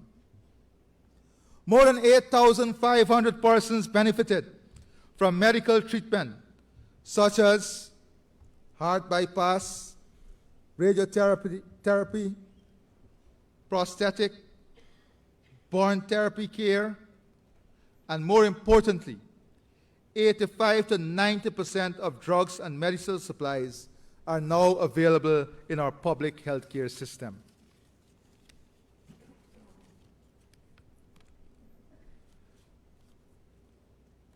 Mr. Speaker, more than 800 patients benefit annually from angiogram and stent. Over 17,000 children were screened at schools, 765 screened for hearing loss and assisted with hearing aid. We have decentralized dental services with 57 dental clinics across the country. New pathology lab through partnership with Mount Sinai and advanced technology has allowed us to reduce the waiting time for results from 3 months to 3 days. From 3 months to 3 days. Note carefully, Mr. Speaker, how we are choosing our partners. We are looking for the best in every area because we want to deliver the best to our people. Mr. Speaker, we have expanded cervical screening and treatment, expanded breast and prostate cancer program, employed 3,000 registered nurses, 2,000 nursing assistants, and 1,000 more doctors. That is what we have delivered to ensure that you have improved access to health care. Our training capacity for nurses has increased from 150 to 1,500 annually. By 2028, University of West Indies School of Medicine campus will be part of the new state-of-the-art teaching hospital in New Amsterdam. We are focusing heavily on primary health care to ensure early detection, early care, public health education, and preventative care. This is part of the public health system to promote a healthier population. Mr. Speaker, in order to ensure our healthcare system, which by 2030 would also see us manufacturing and producing our own vaccines at home and for the region. In order to further promote a healthier population, I wish now to make the following announcement. As previously elaborated, we are already investing heavily in improving the public healthcare system and in incentivizing private investment in healthcare. Earlier this year, we announced the distribution of vouchers to support eye tests for school children, as well for pensioners, and to support the purchase of spectacles where needed.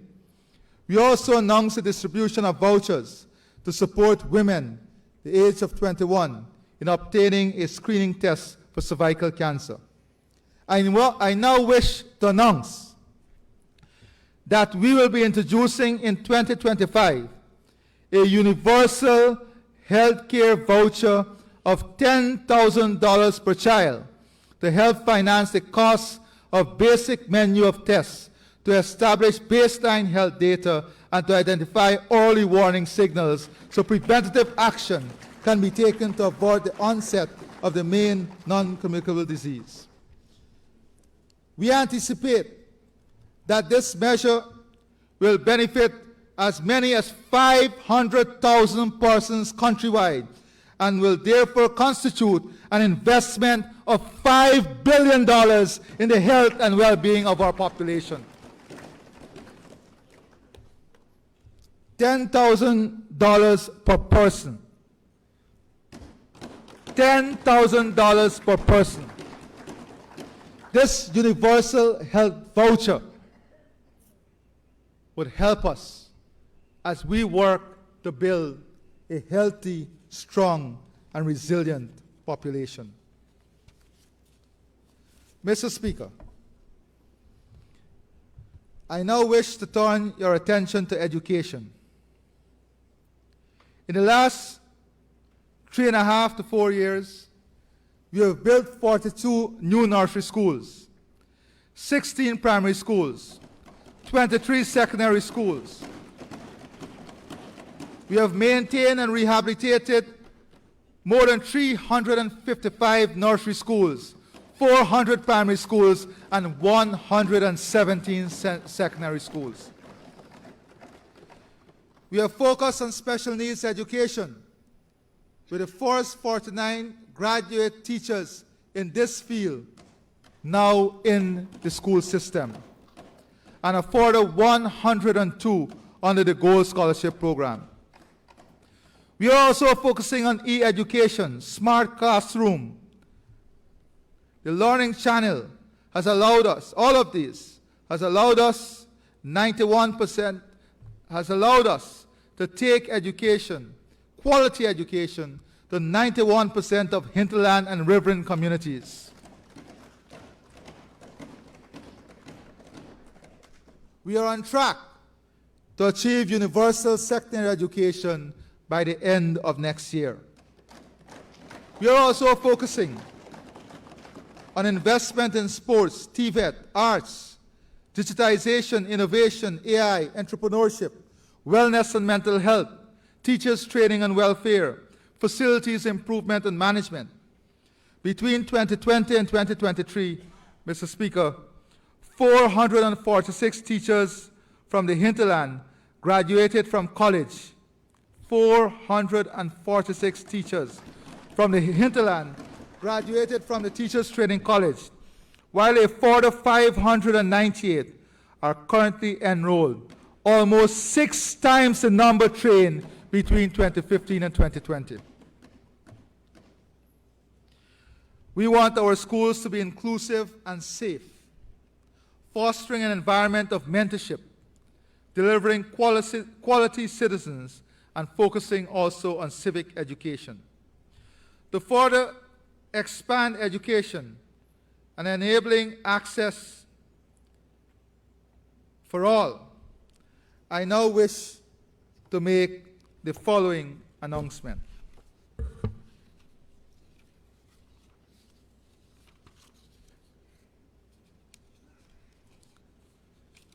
We have already announced the write-off of outstanding student loans, which is expected to total $5 billion before the end of this year. We could ultimately see a total of as much of $18 billion written off by the end of its existence. Meanwhile, we have already introduced the Gold Scholarship Program, which has benefited 29,000 students and has brought university education into homes of every single Guyanese family with internet connectivity. I now wish to announce that we will be proceeding with the delivery of our manifesto commitment to provide free university education at the University of Guyana.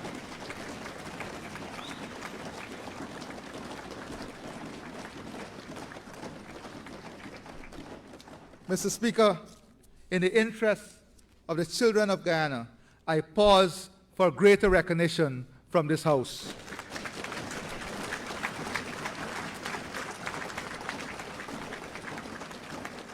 This House should understand the importance of education and the transformative nature of education. And we must send that signal loudly to every corner of this country.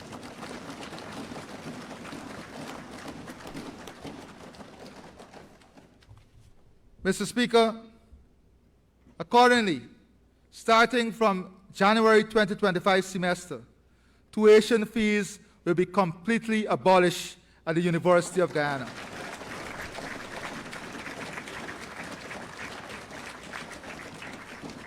This would continue the advancement of our human capital for a more prosperous future for our country and for all of the young people who will benefit from this initiative and their family. This measure will benefit in excess of 11,000 current students at UG immediately, and of course, all the new entrants in the future. The future belongs to all of these young people.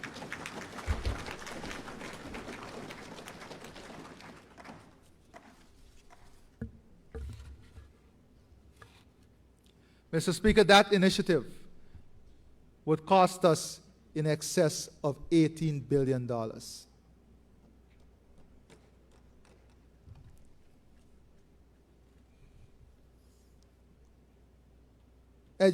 Mr. Speaker, I now wish to turn our attention to housing. Housing is an important cornerstone.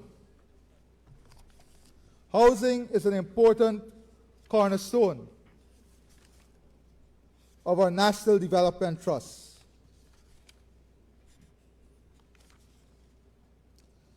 We have invested heavily in housing over the last 4 years. Housing is not only delivering house lots or delivering houses. It's about empowerment, ownership, value creation, stability, families, community. It is about responsibility, building responsibility, enhancing livelihood. Today, I am pleased that with our investment over the last 4 years, we've achieved 76% of the 50,000 targeted house lots. Mr. Speaker, I recall when we first announced this target, many doubted us. The naysayers were there, but with hard work, dedication, commitment, and staying true to our promise, we have been able to deliver on this a difficult and ambitious task. The investment in housing has created wealth transfer, well over $100 billion. We have regularized 15 squatter settlements, built almost 2,100 new houses, with 1,500 additional houses under construction. We are now undertaking the ambitious task of developing the new city, Silica City, a city of innovation, green infrastructure, future planning, a city in which modern technology and innovation will form part of everyday living. We have re-established the mortgage interest relief, which would have benefited more than 6,000 persons. More than 6,000 persons. We are investing in new water treatment plants to ensure that by the end of 2025, close to 90% of our population would have access to good quality water and ensure also good level of service. 60 communities, new communities, are now benefiting for the first time from water supply. By 2030, we will realize the full economic potential of our vast freshwater reserve. And that is the ambition, to ensure by 2030 we can realize the full ambition of our freshwater reserve. Mr. Speaker, I wish now to turn our attention to infrastructure. Our investment on infrastructure is focused on connecting communities, people, industry, and services. Investing in infrastructure to stimulate growth, grow national connectivity and individual wealth, whilst reducing the cost of doing business, bringing comfort, and modernizing our physical environment. Hundreds of billions of dollars has already been invested in public infrastructure. More than 4,000 community roads would have been completed. Hundreds of kilometers of urban roads. Hundreds of kilometers of hinterland roads. New highways are under construction. Bridges. Hinterland airstrips. The aviation sector is undergoing major transformation also. We've invested in infrastructure to ensure regional connectivity. These investments will see the connection by road of Region 8 and 9, Maburuma, Port Kaichuma, Machu Ridge, Kwakwani, Oriala, Linden to Kwakwani, Letem to villages in the Deep South. In every corner of our country, in every region, we are bridging the divide and building the future.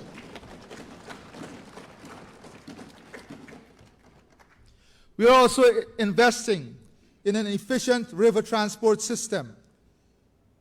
Not only the bridging of the Demerara River and the new 4-lane bridge across the Berbice River, the new bridge, the new Wisma Bridge, the hundreds of bridges we have constructed all across the country, including between Linden and Letem. But we are also thinking long into the future. The Kurupukari Bridge, the Quarantine River Bridge, the establishment of a pontoon service to service Fallsmouth to Bartica in support of the Timeri to Sandhill Road Link, the Parika to Goshen Road Link, the continuation of the highway from Schoonard to Parika, examining the viability of a light passenger rail system and a cargo rail connecting to the Deepwater Port facility.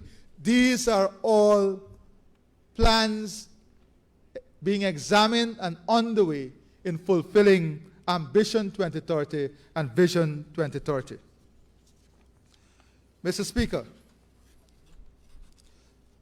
public infrastructure would also see massive transformation and investment in waterfront development at Charity, Parika, Freedom Hoop, Stabroek, Wisma,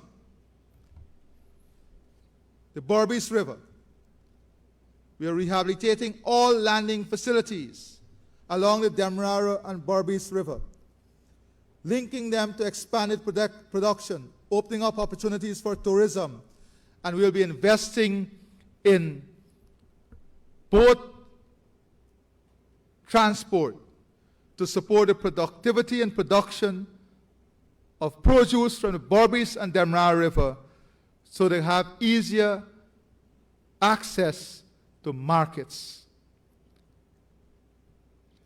Before the first quarter of 2025, we'll be delivering to farmers in these two rivers river transport that would allow them transport of their produce and access to the markets. We're investing to support a transport system to connect people and production to markets. We're upgrading Airdrome, and it's important for me to highlight that at the GCA, we are building a modern, functional, and A-class authority. We have upgraded the legislation, successfully completed the ICAO audit. We are number one in safety and oversight capability in the 34 states of the Americas. We have invested in a new instrument landing system, an automatic dependent surveillance system, an automated weather observing system, giving real-time data. All of this are foundational work as we aspire by 2030 to have a civil aviation authority that is fully automated and one in which you have 100% electronic filing and is above class by international standards. In order to further enhance and build out our transport system, and in order to allow commuters and our population to benefit from reduced costs of transportation, I now wish to make the following announcement. There are many more announcements that will come as the Minister presents his budget.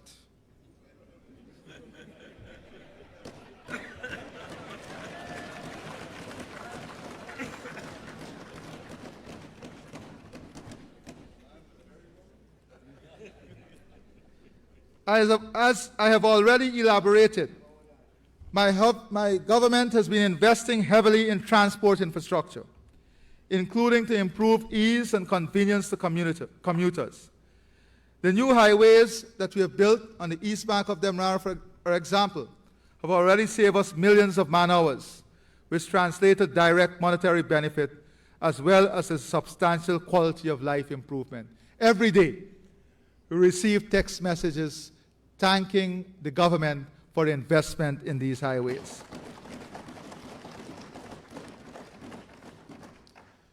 We are, of course, at an advanced stage of building a new bridge across the Demerara River, and at the early stages of developing a new bridge across the Berbice River.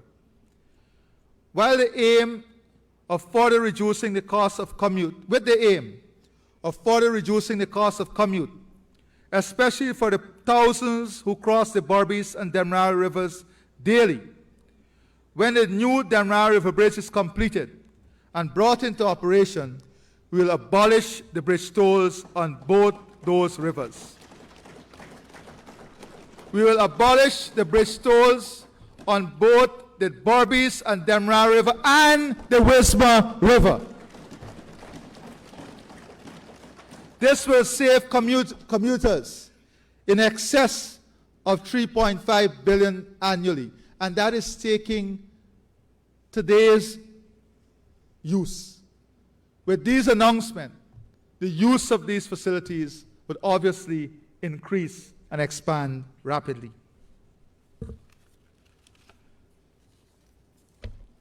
Mr. Speaker, in August 2020, my administration inherited the Guyana Power and Light Inc. that was starved. Yes, I know. The room becomes anxious. In August 2020, my administration inherited the Guyana Power and Light Inc. that was starved of adequate resources and had a dire need for investment to effectively deliver service to a customer base that increased by 10% and peak demand that expanded by 12% from 2015 and 2019. During the period 2015 and 2019, GPL struggled with insufficient inventory to effectively execute its planned network expansion and maintenance program.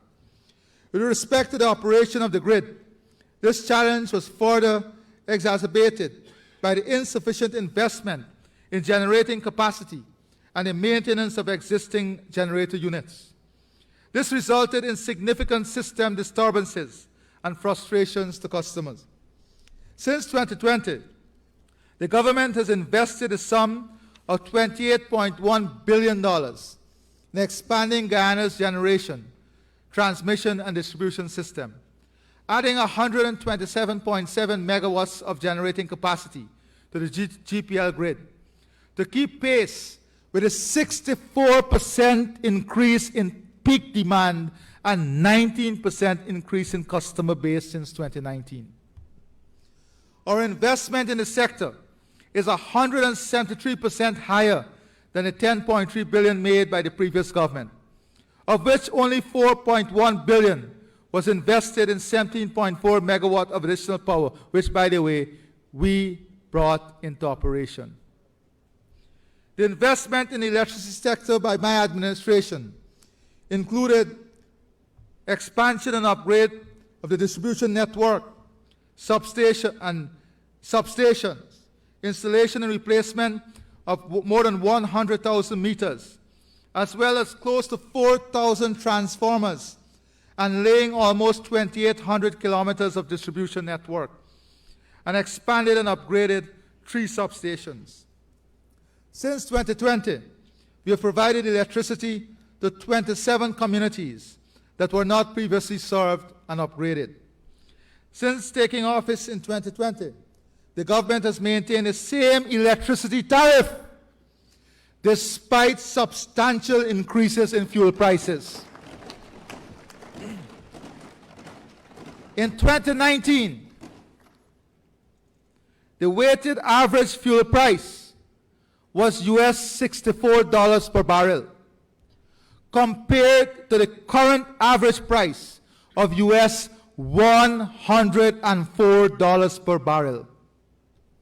As a result of the rise in fuel prices, fuel, which previously accounted for 53% of the power company revenue, now represents 84%.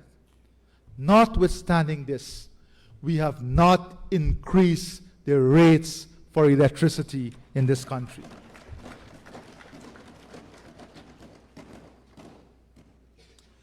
As we work on modernizing this sector, we are preparing additional tenders that will deliver more substations, transmission lines, feeders to further improve the power system reliability and resilience. These tenders will deliver 230 kV transmission lines and substations to transfer bulk power to West and East Berbice, as well as Linden. Each new substation that GPL will construct will be completed with new distribution feeders, fully equipped with all relevant equipment ready for a smart grid. Additionally, the development of 5 solar PV farms, including 18 megawatts, is underway, with plans for 3 more, adding another 15 megawatts. These investments aim to enhance the reliability of the power grid and improve access to electricity for new customers. Our investment in renewable energy have been ramped up, resulting in a 224% increase in electricity generation from solar, hydropower, and other renewable sources since 2020. Key projects include the solar farms in Madja, Wakenham, and Leg 1, along with the distribution of 30,000 solar PV systems to hinterland and riverine communities. By 2030, Guyana power demand is expected to triple, with plans to meet this surge primarily through natural gas and the Miles Falls Hydro Project, alongside expansions in wind, solar, and other hydropower plants. GPL plans to achieve a full-fledged smart grid by 2030, which shall comprise a distribution management system, smart distribution equipment, and complete advanced metering infrastructure. With a smart grid, GPL will achieve a significant reduction in the spread and number of outages, and we shall hold them accountable. These investments we are making, the management of GPL will and must be held accountable to deliver the results from these investments.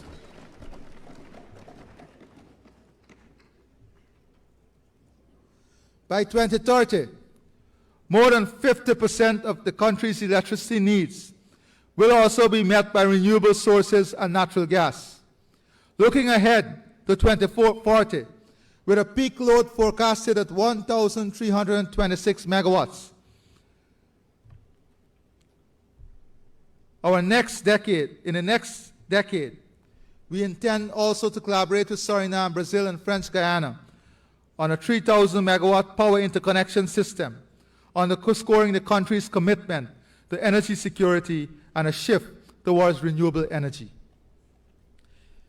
Mr. Speaker, in keeping with our commitment to reduce the cost of electricity, I wish now to make the following announcement and commitment.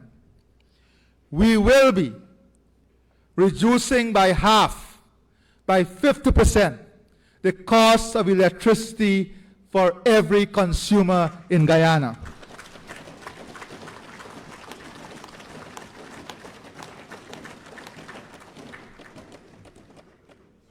And this will be done long before the end of 2025.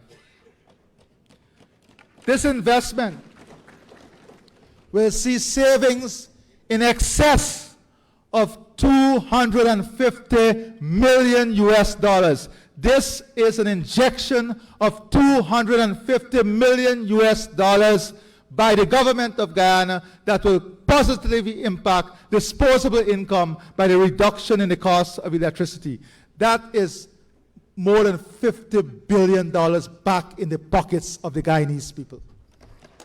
More than $50 billion back in the pockets of the Guyanese people. This is where the revenue is going. This is where the investment is being made. In the lives of people, in the comfort of people, in the disposable income. This is how prosperity is built. By enhancing livelihood, improving infrastructure, giving better access to housing, healthcare, education, delivering higher quality services, and empowering people and families. Mr. Speaker, I'm about 50% through. Our short-term strategy to use gas as a transition fuel to generate electricity, with the government of Guyana commissioning the 300 megawatt combined cycle plant in 2025, which will deliver generating costs at less than 5 US cents per kilowatt hour, is a major part of the energy transformation.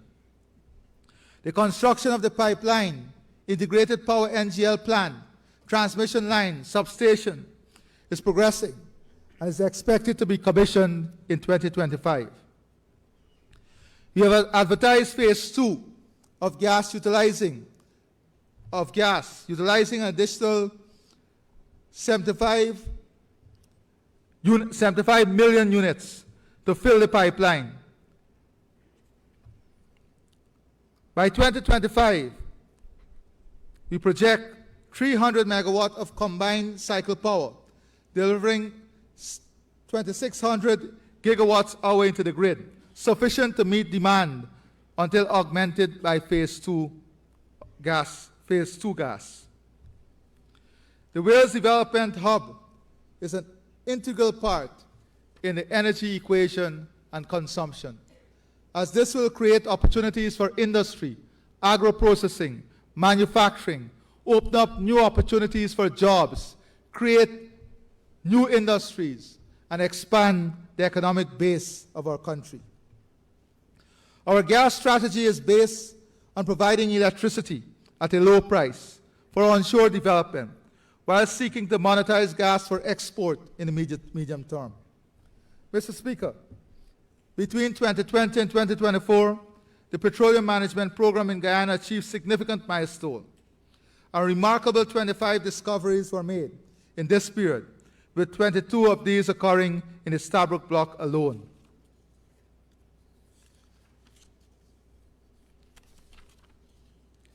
Looking ahead, the projection for the medium and long-term plan from 2025 and beyond are ambitious. The sector is on track to exceed 1 million barrels per day by 2027 and reach 1.5 million barrels per day by 2030, supported by 10 production facilities, 3 active development, and the recent definition of a 7th project, alongside several others in development. Of course, we have made our thinking very clear and public in relation to the 7th and future projects. There is no second-guessing our policy and thinking on these matters.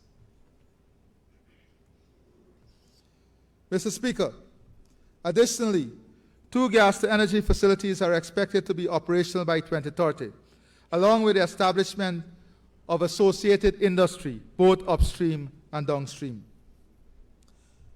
To prepare our workforce for the growing oil and gas sector, my government announced last year the construction of the Guyana Technical Training College at Port Morant, Berbice, an investment worth $120 million US.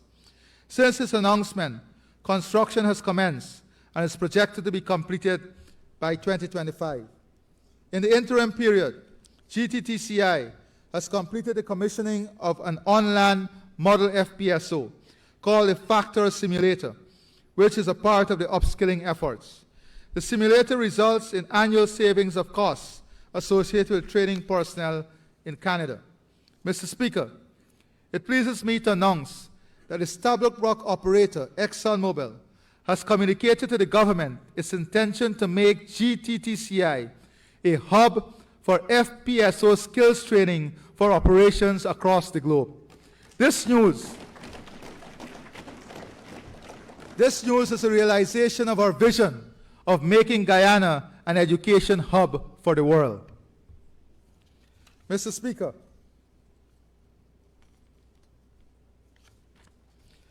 I wish now to turn our attention to the mining sector.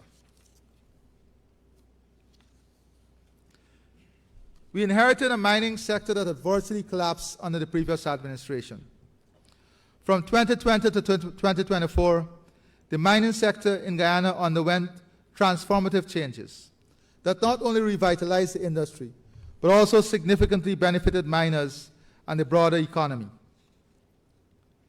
We have seen between 2015 and 2019, production in the bauxite sector, which contracted by 61.9%, resulting in 50% reduction in the labor force. Yes, 50% of the reduction in the labor force in bauxite in Region 10 between 2015 and 2019.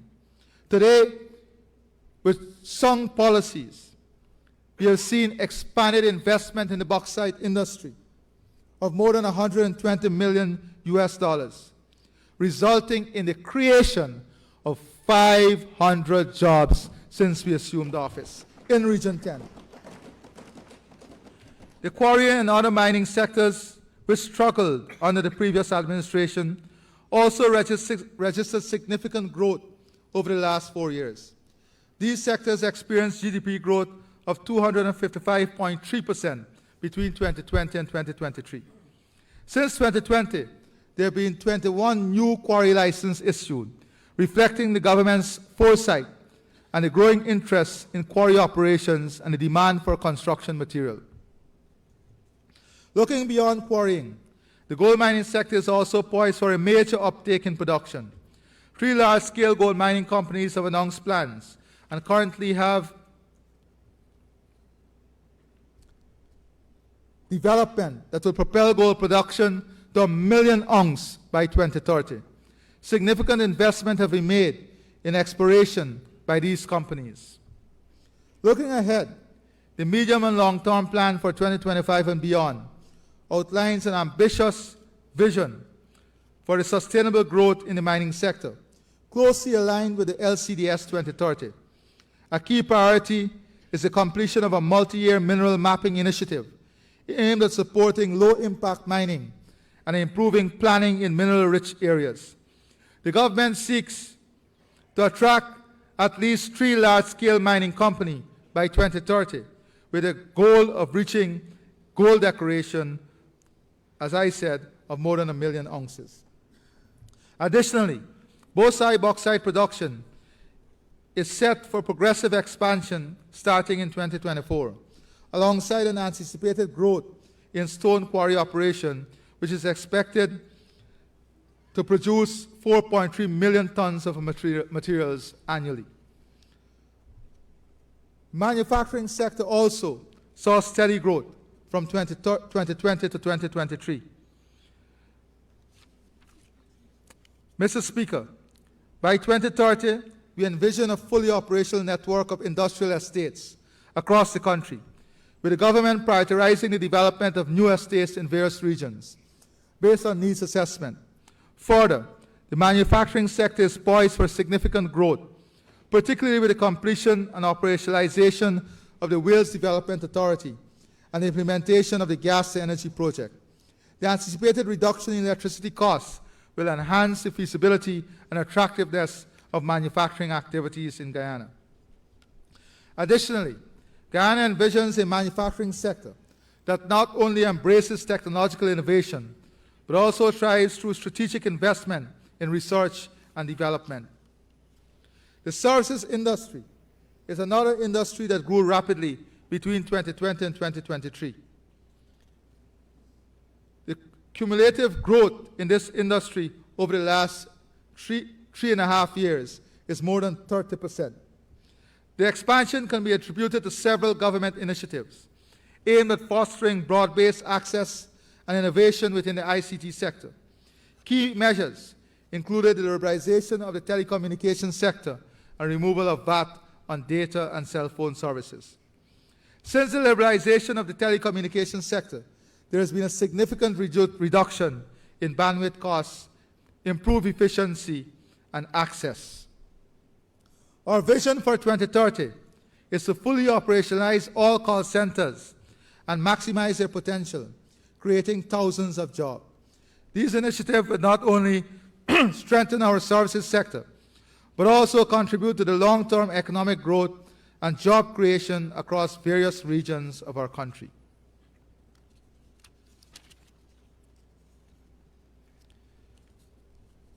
Mr. Speaker, our ambition is to foster a new era of wealth creation. Guyana's economy is not just growing, it is being transformed, restructured at its core. We are moving beyond the days of merely extracting resources and exporting them. Vision 2030 will be focused on value creation right here at home. It is about adding layers of opportunity to every resource we pull from the ground, every drop of oil we pump, every grain of paddy we harvest, every ton of bauxite ore we extract, every ounce of gold that is mined, and every tree that is felled. We are not just talking about economic growth, we are talking about embedding value creation at the heart of our economic model. This means that every sector, every worker, and every business must see pathways to elevation and improvement. It's about ensuring that the fruits of our development are not just measured in GDP, but in human potential. We want our workers to aspire to higher stations and levels of competence. A graduate teacher should see a clear path to become an expert teacher tomorrow. A nurse have opportunities to specialize and advance, contributing to better healthcare outcomes for all. This is about building an economy where every citizen, regardless of their starting point, can continuously grow, learn, and achieve their fullest potential. It is about making sure that our progress as a nation is reflected in the individual progress of our people. The new model of economic development goes to the heart of our understanding of economic prosperity.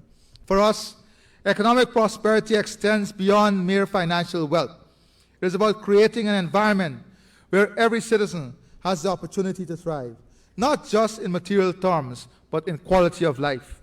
True prosperity means access to quality education, health care, and decent work, where individuals can develop their skills, achieve their potential, and lead fulfilling lives.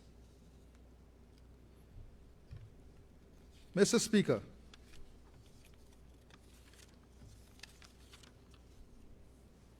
important to the existence of every nation is the culture, youth, and sports. We are building an ecosystem to support cultural development, youth development, and sport development, in which tens of billions of dollars is being invested and will be invested to create world-class facilities in every region, support coaching, building out of community facilities, community grounds, utilizing sports as a means of wellness, as an important tool in improvement of health. We're investing in building out a sporting infrastructure that is second to none. New stadiums, athletic and recreational facilities, wellness centers are pivotal to enhancing quality of life, building capacity, and giving equitable opportunities to our sportsmen and women. Our government has made significant investment, and we have also seen significant results. An important part of what we are doing is to give our athletes, our sportsmen and women, the best exposure, both locally, regionally, and internationally. We're in partnership with some of the finest sporting institutions globally, including the University of Florida. Our government has commenced the building out and rehabilitation of sporting facility in every corner of our country, touching every single sport type, whether it is badminton, squash, cricket, football, volleyball, car racing, motor racing, horse racing, every single sphere of sports we have invested in. Because we believe that sports has that imaginative capacity and capability in building positive citizens and creating positive outcomes. We're also investing heavily in youth training. More than 50,000 youths were trained in soft and technical skills. Over 8,670 youths have been engaged in 14 programs: robotics, engineering, carpentry, masonry. All of these are investment to empower young people, to give our young people better opportunities. But important to this, Mr. Speaker, is our heritage. There has not been a better time for culture and creativity in Guyana than at present. We can start with a cultural policy. A revised draft framework for a national cultural policy will be put to public consultation in the new year. One that not only focuses on the fundamental issues of integrating culture into development, heritage preservation, and the growth of creative industry, but one that anticipates more recent concerns, like the impact of the digital ecosystem on culture and the dangers and opportunities posed by generative artificial intelligence. We have not waited, however, for the implementation of the policy to act expeditiously on areas that are actionable in the short term. The reinstatement and upgrading of the Guyana Prize for Literature, making it an annual event and expanding the categories for submissions has resulted in recognition and reward of homegrown literary talent across all areas. The Creative and Cultural Industries Grant, which will see its fourth iteration next year, remains unrivaled in the Caribbean in terms of both the level of the individual grants offer and the total grant money available. So far, over $450,000 has been awarded to eligible creative artists and entrepreneurs, providing critical financial support across a broad spectrum of creative goods and services. Moreover, the meaningful involvement of local performing arts practitioners has become a staple of state events, providing both income and exposure to some of our brightest talents. Looking to the very near future, my administration has begun laying the groundwork to establish in Guyana a world-class film production environment, one that draws upon the tremendous working talent available in the industry across the diaspora and also locally in the creative talent area. Our government, through the Ministry of Culture, Youth and Sports, is currently negotiating a co-production agreement with one key international partner, an agreement that will precipitate the establishment of a National Film Commission. In the area of heritage, my administration continues to pay homage to a rich and diverse heritage. The most notable commemoration being the initiatives and event last year to commemorate the 200-year anniversary of the 1823 Demerara Rebellion, an uprising of over 10,000 of our enslaved ancestors that would help to trigger emancipation a decade later. Mr. Speaker, my government has embarked on the creation of an integrated sports economy, which will be a diverse ecosystem that thrives on the interplay between sports, entertainment, and culture. Vision 2030 seeks to position Guyana as an attractive venue through public-private investment for e-formula racing, horse racing, athletics, cricket, football, cycling, as core sporting attractions, coupled with entertainment and cultural experiences. The concept builds a multifaceted year-round destination that leverages the unique attributes of each sport and event to create a symbiotic relationship to drive economic growth through tourism, media, and local employment. The opportunities across the sports economy or sports economy can boost GDP, create jobs, improve infrastructure, foster social unity, promote global recognition, and leave a lasting legacy of health, culture, and economic resilience. It offers a dynamic intersection between sports, culture, commerce, and driving comprehensive regional development. This sports economy we are building would increase sports participation, enhance cultural exchanges, create community identity and pride, expose us to broadcasting and media, bringing more attention to Guyana as a destination, creating sustainability and green sports initiative. We will also be investing heavily in the first regional cultural market at Palmyra, investing in music and entertainment synergy, investing in recording studios so that our local talent can have the infrastructure to support the development of their talent. The sports economy we are building would contribute positively to healthier population, corporate wellness, technology and innovation, and create a society and a population that are more united with a greater sense of pride and focus. Mr. Speaker, you and I know too well the challenges associated with establishing a new revenue-earning sector for our country that is rich in biodiversity, culture, beauty, charisma, and vibe. The tourism potential of Guyana is unique and can rival any in the world. The future of our economy is one that transcends traditional industries and harnesses the power of transformative sustainable sector. Our government has embarked on building a visionary economy where the pillars of ecotourism, sports and entertainment tourism, health tourism, and business tourism can foster a dynamic ecosystem that promotes environmental stewardship, cultural enrichment, and economic inclusivity, added with positive living and wellness centers.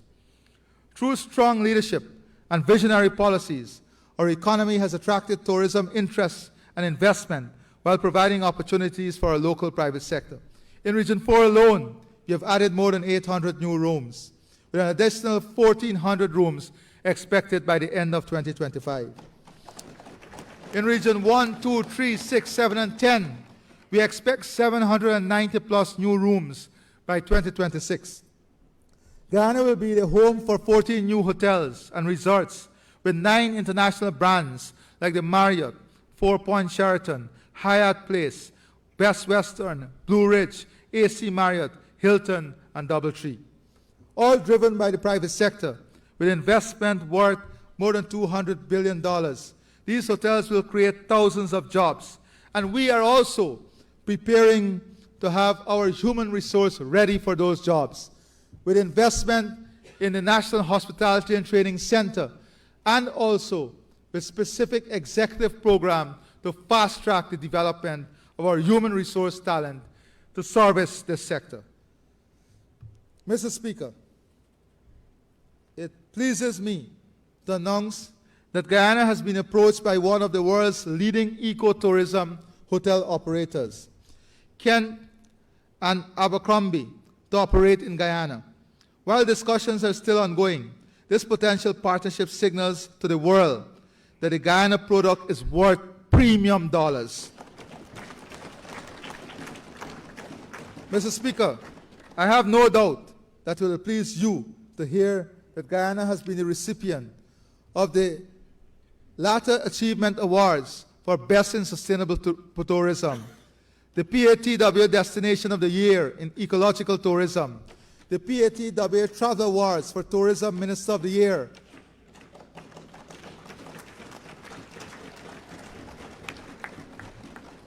Silver Place at the 4th edition of the WTM Latin American Responsible Tourism Awards under the Best Initiative of Indigenous Tourism and Traditional Communities.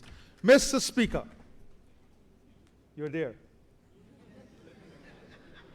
The investment we are making in the hinterland is transforming their tourism product.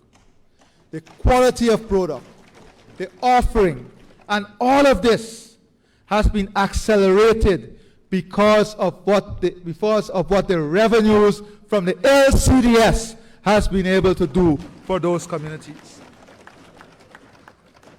Guyana has also received nominations for the Green Destination of the Year at the Caribbean Green Awards, the World Travel Award South America Responsible Tourism Award, the leading sustainable destination by the World Sustainable Travel and Hospitality Award, and Iwakarama River Lodge was nominated as South America's leading eco lodge at the WTM Responsible Tourism Awards. Visitor arrivals grew by almost 269% between 2020 and 2023. Our tourism vision targets 3 million persons passing through our economy by 2030. This is critically needed to utilize the services that both government and the private sector are investing in. We have welcomed 6 new airlines, including British Airways, United Airways, and Avianca. 238 tourism businesses and guides have been licensed. These major accomplishments emphasize our need for more infrastructure and human capacity building. We are bolstering capacity building with training, investment, mentoring, standardization, and regulations. Mr. Speaker, I am pleased also to say we are examining different proposals for the expansion of the Chedijagan International Airport to Terminal 2 and the expansion of aerodrome and possibility of a new international airport at Letem.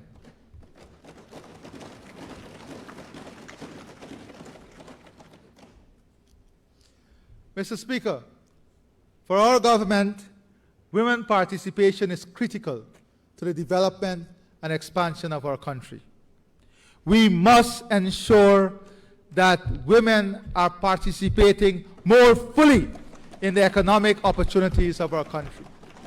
We must be able to add directly to the disposable income of women in our society. This will be a fundamental pillar in the creation of a modern society.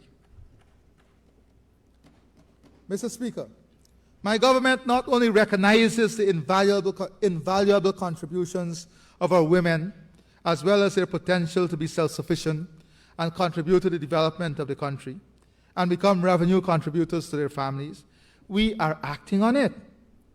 We have witnessed female participation in law enforcement be increased by 44%.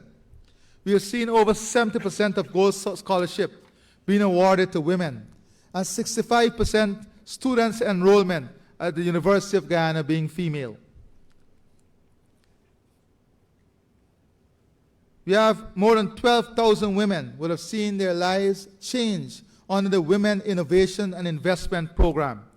We've introduced the WIN app, which features over 1,000 women-owned businesses.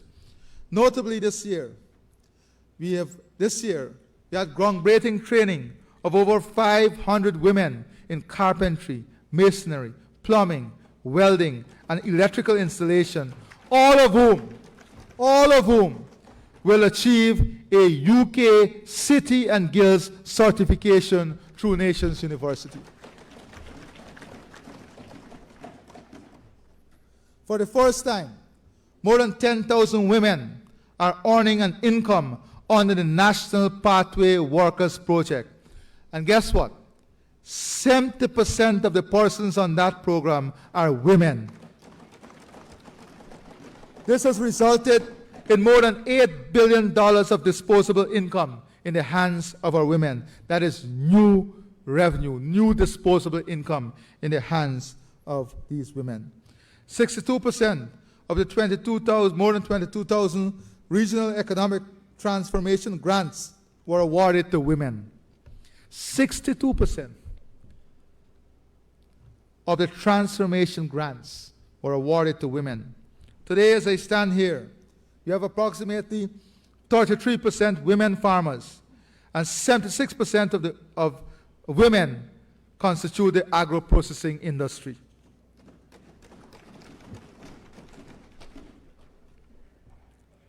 Our aim is to have 35% of our women as part of the agro-food system, and by 2030, at least 50% of newly established agribusinesses ventures should be led by women and youth, making them key contributors to the food economy.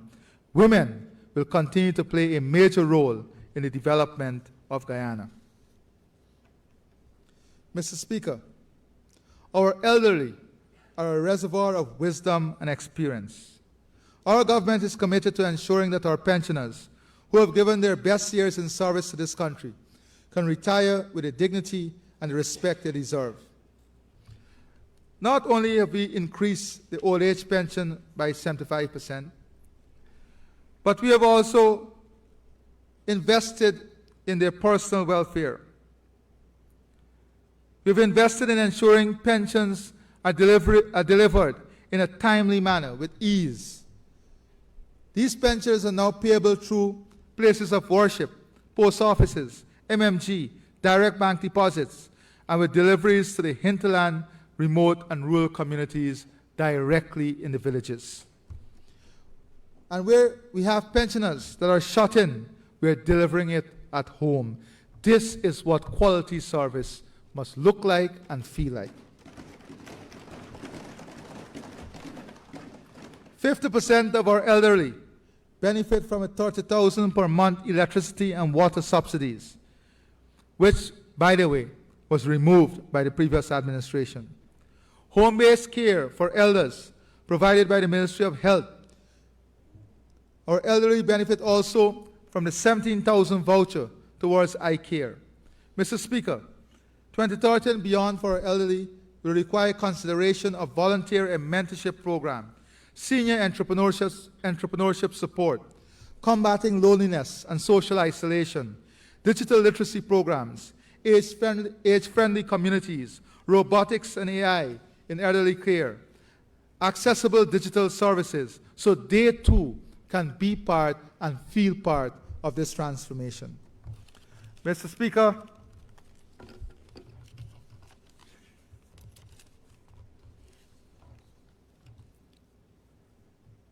in order to further support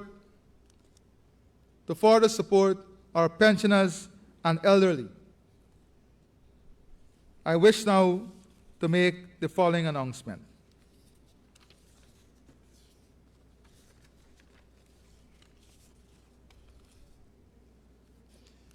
It will recall that we implemented earlier this year an increase in the minimum pension payable to pensions under the National Insurance Scheme from $35,000 to $43,000 monthly.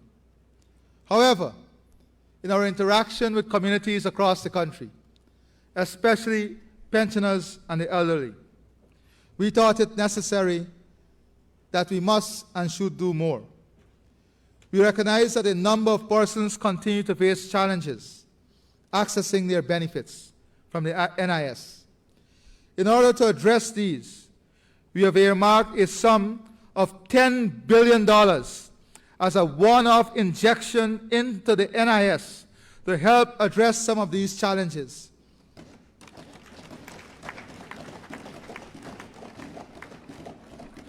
The detail of which will be outlined in the 2025 budget.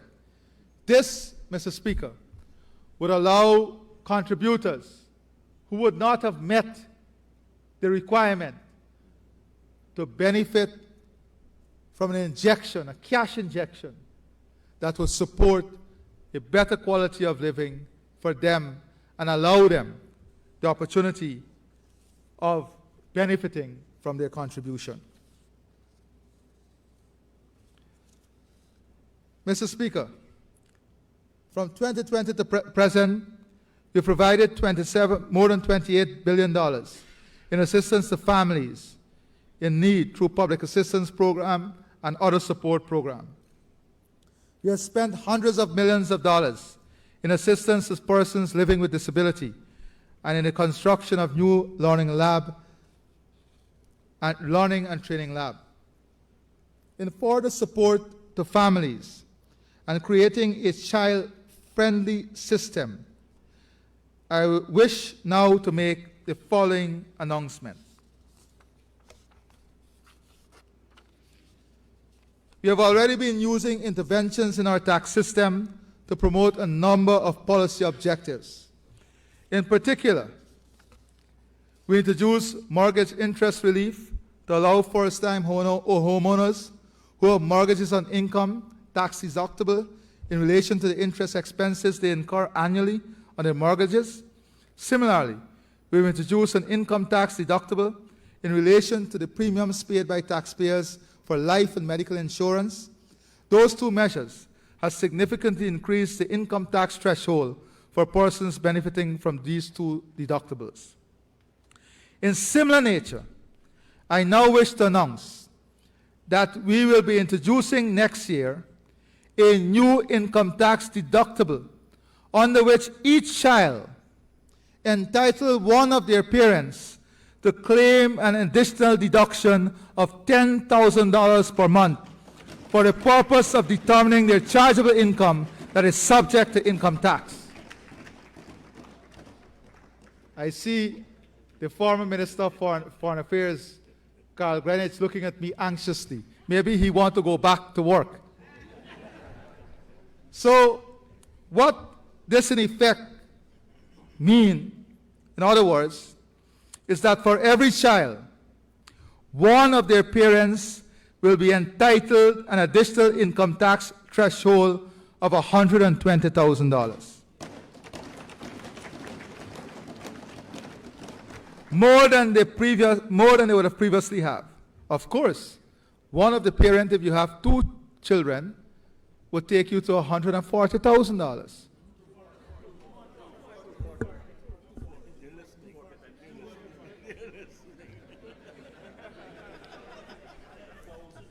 $10,000 per child. So two children is $20,000. And if you want to be futuristic, Sanjeev, 3 children would entitle you to $30,000. $30,000 per month. So this initiative would see the tax deduction on your salary, improving your disposable income and expanding your non-tax income. In effect, that is what it will do for you. You see how much interest this subject is generating in the House? Even one Bishop Echel seems agitated.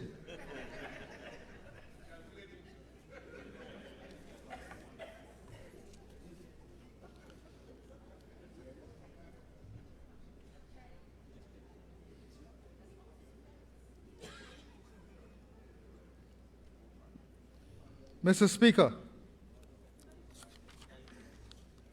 indigenous development is also key to our government and the future. No development in Guyana can exclude our indigenous community, whose presence predates all our communities.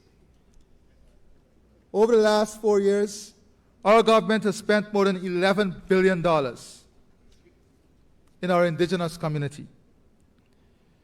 We have allocated billions of dollars on investment, community infrastructure, investment in water,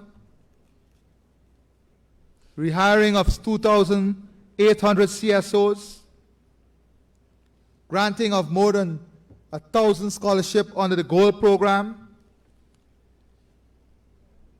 having almost 1,000 of our hinterland teachers either trained or in training, expanded our investment in land titling. All of this would have contributed to the significant improvement in the life and livelihood of our hinterland and riverine populations. Mr. Speaker, let me turn our attention now to foreign relations, an area that has received substantial attention in this PP administration.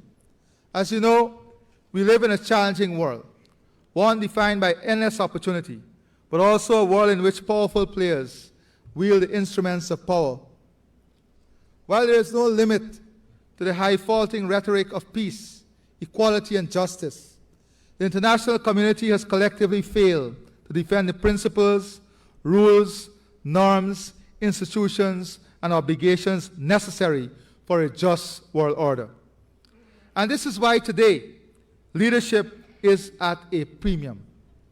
The international stage of power, politics, however, has no room for the weak-minded, for naysayers, for the myopic, nor for those who lack the ethical and moral basis to take up the mantle of leadership on the global stage. The world knows that those who have rigged elections at home have lost the credibility and the right to speak on behalf of anyone else.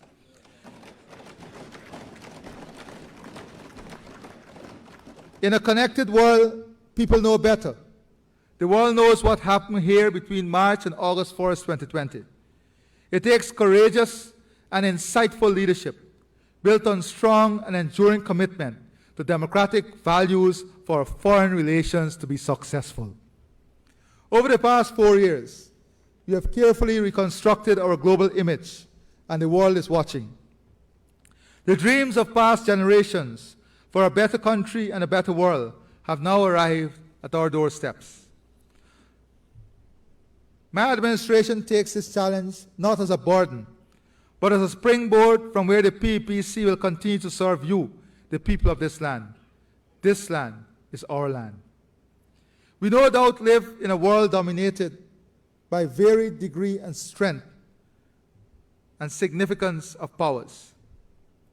In the realm of international security, we are elected for a 2-year term on the Security Council of the United Nations.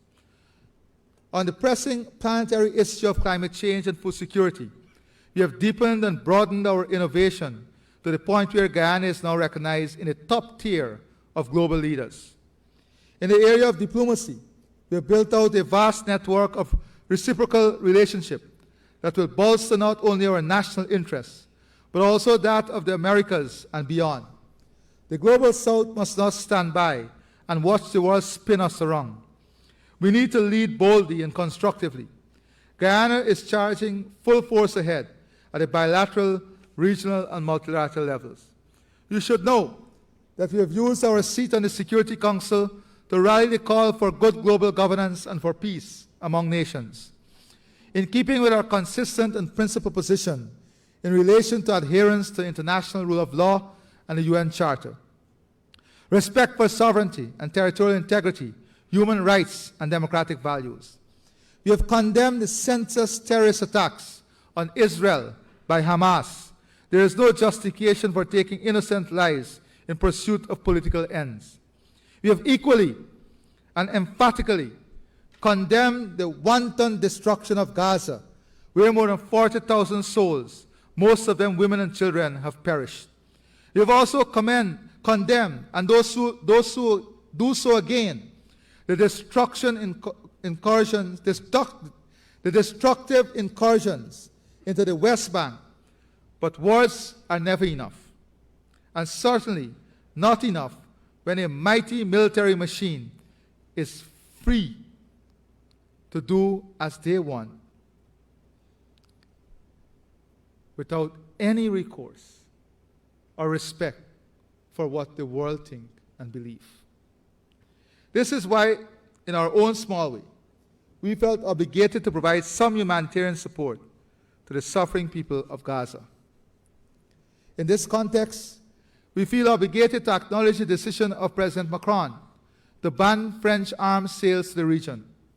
I take this opportunity now to call on all parties to the regional conflict to show restraint, to engage in dialogue, and to work towards a lasting peace in the Middle East. On the Russia-Ukraine war, we have been crystal clear that the rule of law must prevail, and that the territorial integrity and national sovereignty of Ukraine must be respected. We know what is happening in Sudan, where more than 20,000 people have been killed and thousands wounded. Guyana played its role. And right here in the Caribbean, Guyana played its role in the formation of Haiti's Presidential Transitional Council. We also underline the importance of the multilateral security support mission. Peace must come to Haiti. We will not leave Haiti behind. Over the past 4 years, we have signed numerous memorandum of agreements that will bring greater benefits to our country and all our people. This august body and citizens all across our 83,000 square miles should know that we have signed agreements spanning financial, economic, industrial, technical, and educational agreements with Kuwait, Qatar, France, Ghana, the Netherlands, the UAE, China, Morocco, India, Belize, Trinidad and Tobago, Barbados, Saudi Arabia, Cyprus, Dominican Republic, and the United Kingdom. Mr. Speaker, as nations rise, the arc of international engagement widens. And so we are delighted to embrace new partners. Our new campaign of diplomatic engagement also saw us filling posts that have been left vacant, among them Brazil, Venezuela, Switzerland, and Belgium. We also established a new mission in Qatar. New missions to Guyana have been established by Belize, Dominican Republic, UAE, Qatar, and France. Over the period, Mr. Speaker, we have hosted more than 25 global and regional leaders. I can assure you that these engagements and MOUs are substantive and impactful for Vision 23.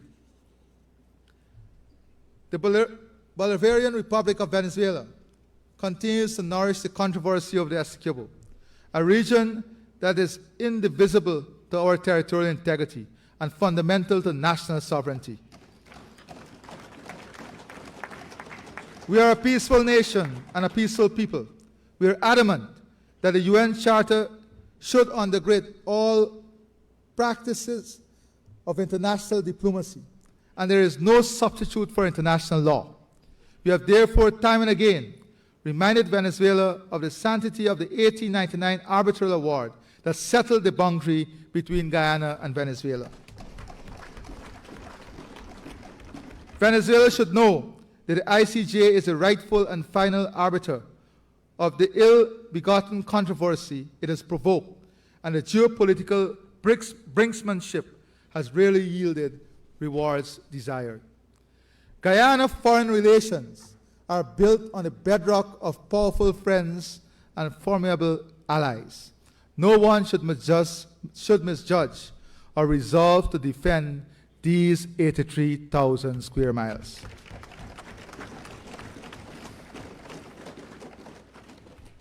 Mr. Speaker, the economic transformation underway in Guyana has posed the unusual challenge of labor shortages in all sectors of our economy. But this is a good challenge, one that is indicative of the fact that the scourge of unemployment has vanished. No longer do our people have to leave these shores in search of a living. But I urge, Mr. Speaker, I urge that in this phase of national development, we be mindful of the respect and dignity we should offer for migrant laborers.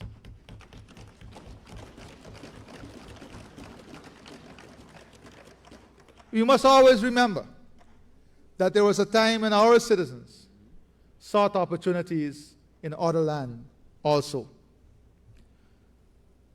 But in doing this, we are building a framework that would ensure the full prosperity, full involvement of all our people and workers at home, remembering that the definition of employment is all those who are seeking employment and are unemployed.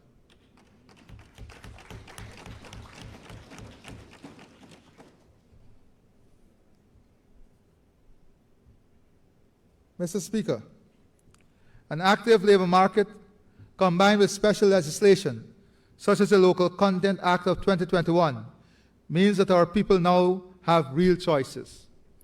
And even if we acknowledge that we have a far way to go, we must acknowledge that wages have been on a steady upswing.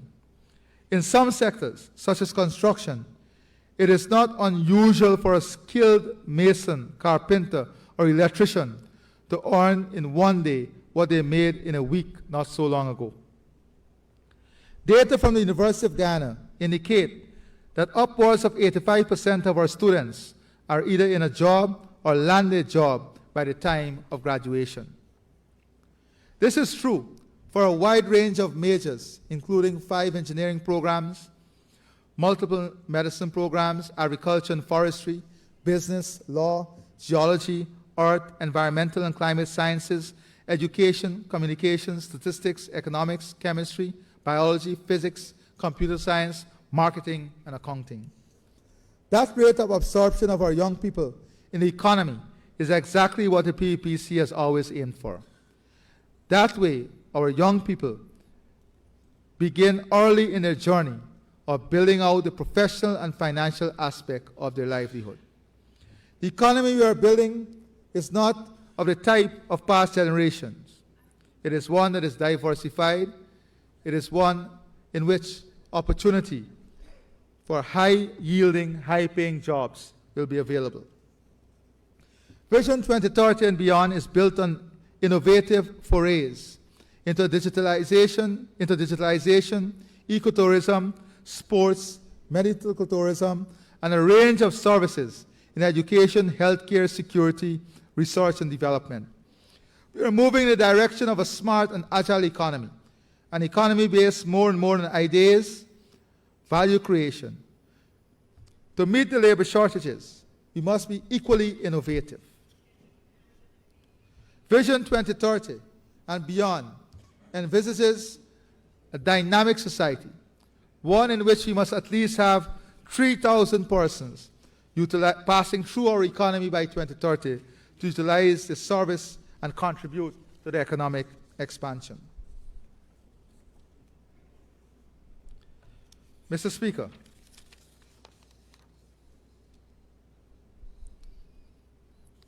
our foreign relations and foreign trade has also seen tremendous results in the expansion of our domestic exports and also in the expansion of trade among and between important trading partners. The top 3 trading partners of imports for the first quarter of 2024 were United States of America, Trinidad and Tobago, and China. Imports from the United States of America totaled $451 million US. Trinidad and Tobago, $237 million US, and China, $218 million US. Guyana is an integral part of the Caribbean, a family of nations, committed to democracy and the rule of law. May I remind you that this same Caribbean is the cradle of the modern world system. It is here where the triangular trade became the fulcrum of the modern world economy. And it is also here where in a long march towards emancipation, black and brown bodies took history into their own hands and create a catalytic rupture from the worst forms of domination of man by man. Today, this same Caribbean, so comprised only of small states, is determined to make our voices heard. CARICOM was hatched in the womb of necessity and a promise of uplifting its peoples in a turbulent world. Guyana and I myself have had the immense honor to leading this region. Caribbean nations have been hounded by a range of threats by non-state actors who are emerging in trafficking in narcotics, guns, women, illegal labor supply, money laundering, kidnapping for ransom, and a plethora of criminal enterprises. We must stand strong and repel these threats to national and human security. In this regard, we are in active cooperation with sister Caribbean countries. Our membership in the RSS is a step towards enhancing our regional and national security. Our foreign policy must establish us as a leading light in defense of the core principles of the UN Charter, of international law, human rights, human dignity, and of those who by no fault of their own face unbearable suffering in the world, where the cries of freedom can still be heard, but continue to go unanswered. The country stands resolute in its commitment to international security and global peace, based on the rule of law, global governance, based on expansive multilateralism, and universal principles of equality and equity. Democratic governance at home and abroad, democratic development based on comprehensive environmental and ecological sustainability are all part of our robust foreign policy. Mr. Speaker, the protection of our people, territory, and values remains the solemn duty of any government. As Commander-in-Chief, I am committed to this mission, ensuring our national sovereignty, democratic values, and global commitments are upheld. Recognizing the diverse threats we face, we have made substantial investments to strengthen our defense capabilities across land, sea, and air. Over the past 4 years, we have invested a staggering $235 billion in our security sector, reflecting an increase of 864% in defense spending since 2020, and the highest allocation ever made to national security. This significant investment supports a proactive, intelligence-driven, and results-oriented defense strategy focused on human resource development, modern facilities, regional command centers, technological deployment, and intelligence gathering. Our significant investment in law enforcement had yielded tangible successes, transforming the Guyana Police Force and enhancing the effectiveness of the Customs Anti-Narcotics Unit. The 96.6 billion allocated to modernize the GDF, the GPF, has enabled advancement in technology, intelligence and response capabilities, contributing to a 16% reduction in serious crimes, and a successful seizure of 544 illegal firearms. CANU's strengthened operations have led to the interception of over 15 tons of narcotics, including the landmark 4.4 tons cocaine bust in August 2024. These achievements underscore the impact of targeted investment in law enforcement and our collaboration and commitment of key international and regional partners. And I wish to applaud the cooperation and collaboration with our key partners. Over the past 4 years, partnership have played a crucial role in bolstering Guyana's defense. The Shipwright Agreement with the United States enabled joint maritime and aerial patrol against narcotics trafficking, hosting exercise trainings twice, strengthened regional cooperation in humanitarian response and military readiness. Support from the U.S. SOUTHCOM also included disaster preparedness measures. We also signed defense cooperation agreements with various nations, including the US, UK, France, India, Jamaica, and Brazil. These agreements have enhanced training, intelligence sharing, and resource acquisition, such as the purchase of the state-of-the-art offshore patrol vessel and 2 Donair aircraft. Collaborations with the New York Police State Department and the Caribbean Community Intelligence Sharing Network further improve our capacity to address mutual security threats. Guyana's induction into the South American Strategic Intelligence Alliance and hosting of the 3rd Guyana Shield Strategic Dialogue has strengthened our regional position.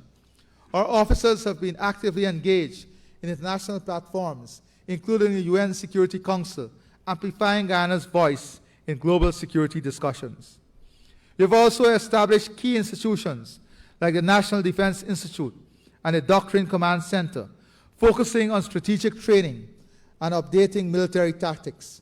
The Guyana Police Force Academy and the Guyana Fire Service have also seen modernization with increasing funding leading to better equipped facilities and training programs. Investments have been directed towards improving our operational capacity across all security agencies. The Guyana Defense Force, the Customs Anti-Narcotics Unit, investment in Guyana Fire Service have not only seen new modern pieces of equipment, but also tremendous investment in the human resource assets, expanding our human resource and physical asset base. More importantly, we have invested heavily in technology, AI, and other innovative mechanisms to further bolster our defense and security architecture. The Guyana Defense Force is focused on protecting offshore assets, enhancing its domain awareness through radar and satellite system. A new drone and GIS department is being developed for better maritime and airspace monitoring. The Guyana Police Force is modernizing through a new cybercrime unit, expanded fleet, and upgraded CCTV system. These initiatives, coupled with community outreach programs, have improved crime detection and prevention capabilities. Rehabilitation remains a key focus for the Guyana Prison Service, with new training programs and facilities aimed at reducing crime, enhancing capability, building technology, and creating greater efficiency. The Fire Service is also adopting advanced dispatch system and training for aviation-related emergencies, ensuring readiness across different scenarios. Mr. Speaker, we have invested in the most modern fleet of firefighting equipment available in today's market, to the extent that every NDC will now have basic firefighting capability. We are also training in the creation of volunteer firefighting group that will be integrated with members of the joint services so that we can have an additional layer of response within every NDC. Mr. Speaker, it will also please you to know that we have added to our air capacity in the Guyana Defense Force the capability to soon fight fire from the skies. And this is key and critical. This is key and critical as the architecture changes are evident in our country. As we look towards 2030, Guyana's vision for security and defense is anchored in a dynamic, adaptive approach that leverages the power of emerging technologies to address evolving threats. We are committed to building an AI-powered framework that revolutionizes intelligence gathering and threat detection, enabling faster and more informed decision-making. Our investment in a cyber-resilient infrastructure will ensure robust protection against cyber threats, safeguarding critical national infrastructure, and enhancing our ability to respond to digital security challenges. Through the establishment of a regional intelligence school and the expansion of our intelligence network, we aim to provide precise threat assessment and superior strategic planning, keeping Guyana at the forefront of regional security, strengthening our borders through advanced surveillance and cutting-edge technologies and capability, ensuring the integrity of our maritime, aerial, and terrestrial spaces, particularly as we safeguard our valuable oil and gas asset. Our vision includes enhancing the capability of the Guyana Police Force through digital transformation, including automated case management and the deployment of a real-time citizen reporting platform. Our plans extend to the modernization of the Guyana Fire Service and transformation of the Guyana Prison Service into a correctional facility. Mr. Speaker, I think I've covered tremendous ground in a short time.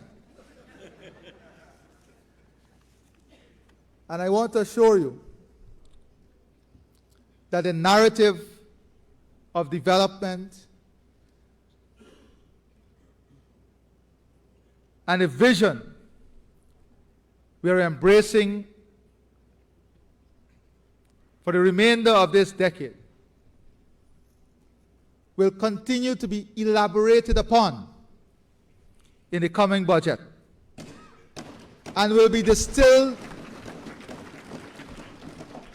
and will be distilled further so that the successes of this People's Progressive Party civic government shall and will not be lost in the noise in the wider society. The narrative of holistic, integrated national development must continue to outshine, outperform, and outsung the naysayers every day.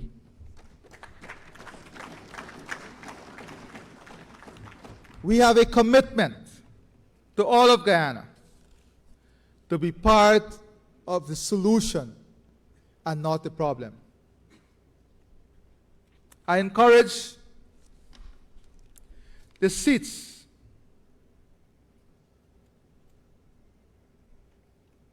that portrays emptiness today to join with us in creating a Guyana in which prosperity to every home must have a meaning, in which development must be accelerated,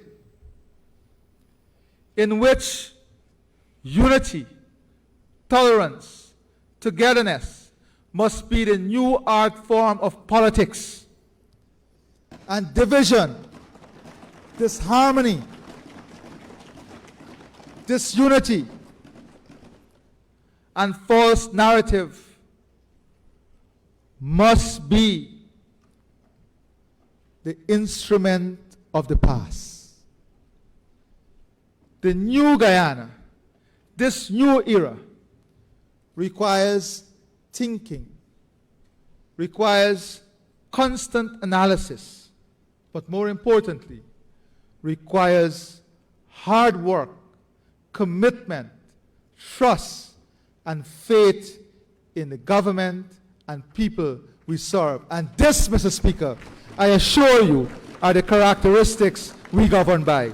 I thank you, and God bless all of you.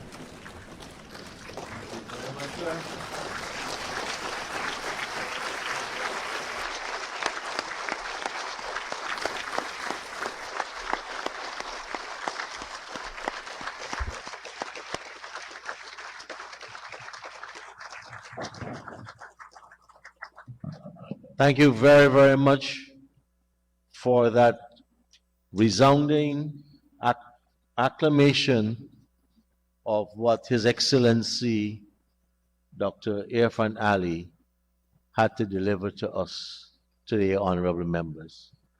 Honorable members, I sat there and listened as he outlined first where his government came whence 4 years ago, and where he intends to take this nation in the next 6 years. As 12-year-old Manvi Sharma says, the future generations will have it easy. Your Excellency, it was most inspiring. You have not only demonstrated physically, mentally, your capacity to lead this emerging first world nation, but you continue with this passion after 4 years of continuous, hard, dedicated, and service to our people. On behalf of a grateful National Assembly and Parliament, and all those who listen today, especially our school children, we thank you very, very, very much for that most inspirational address today.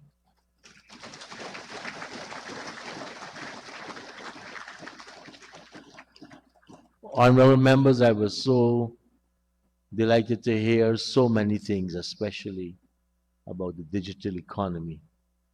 And please join me in acknowledging 20 years of Ministers of Tourism in Minister Walran, Minister Maniram Prashad, Speaker Nadir, and President Irfaan Ali.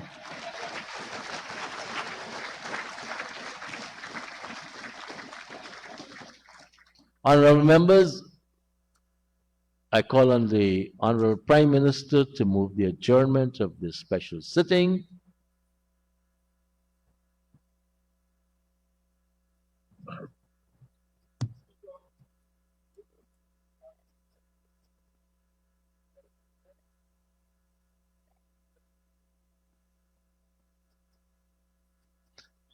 Thank you, Honorable Prime Minister. To all our distinguished guests, please join us for some refreshments. The National Assembly now stands adjourned to a date to be fixed.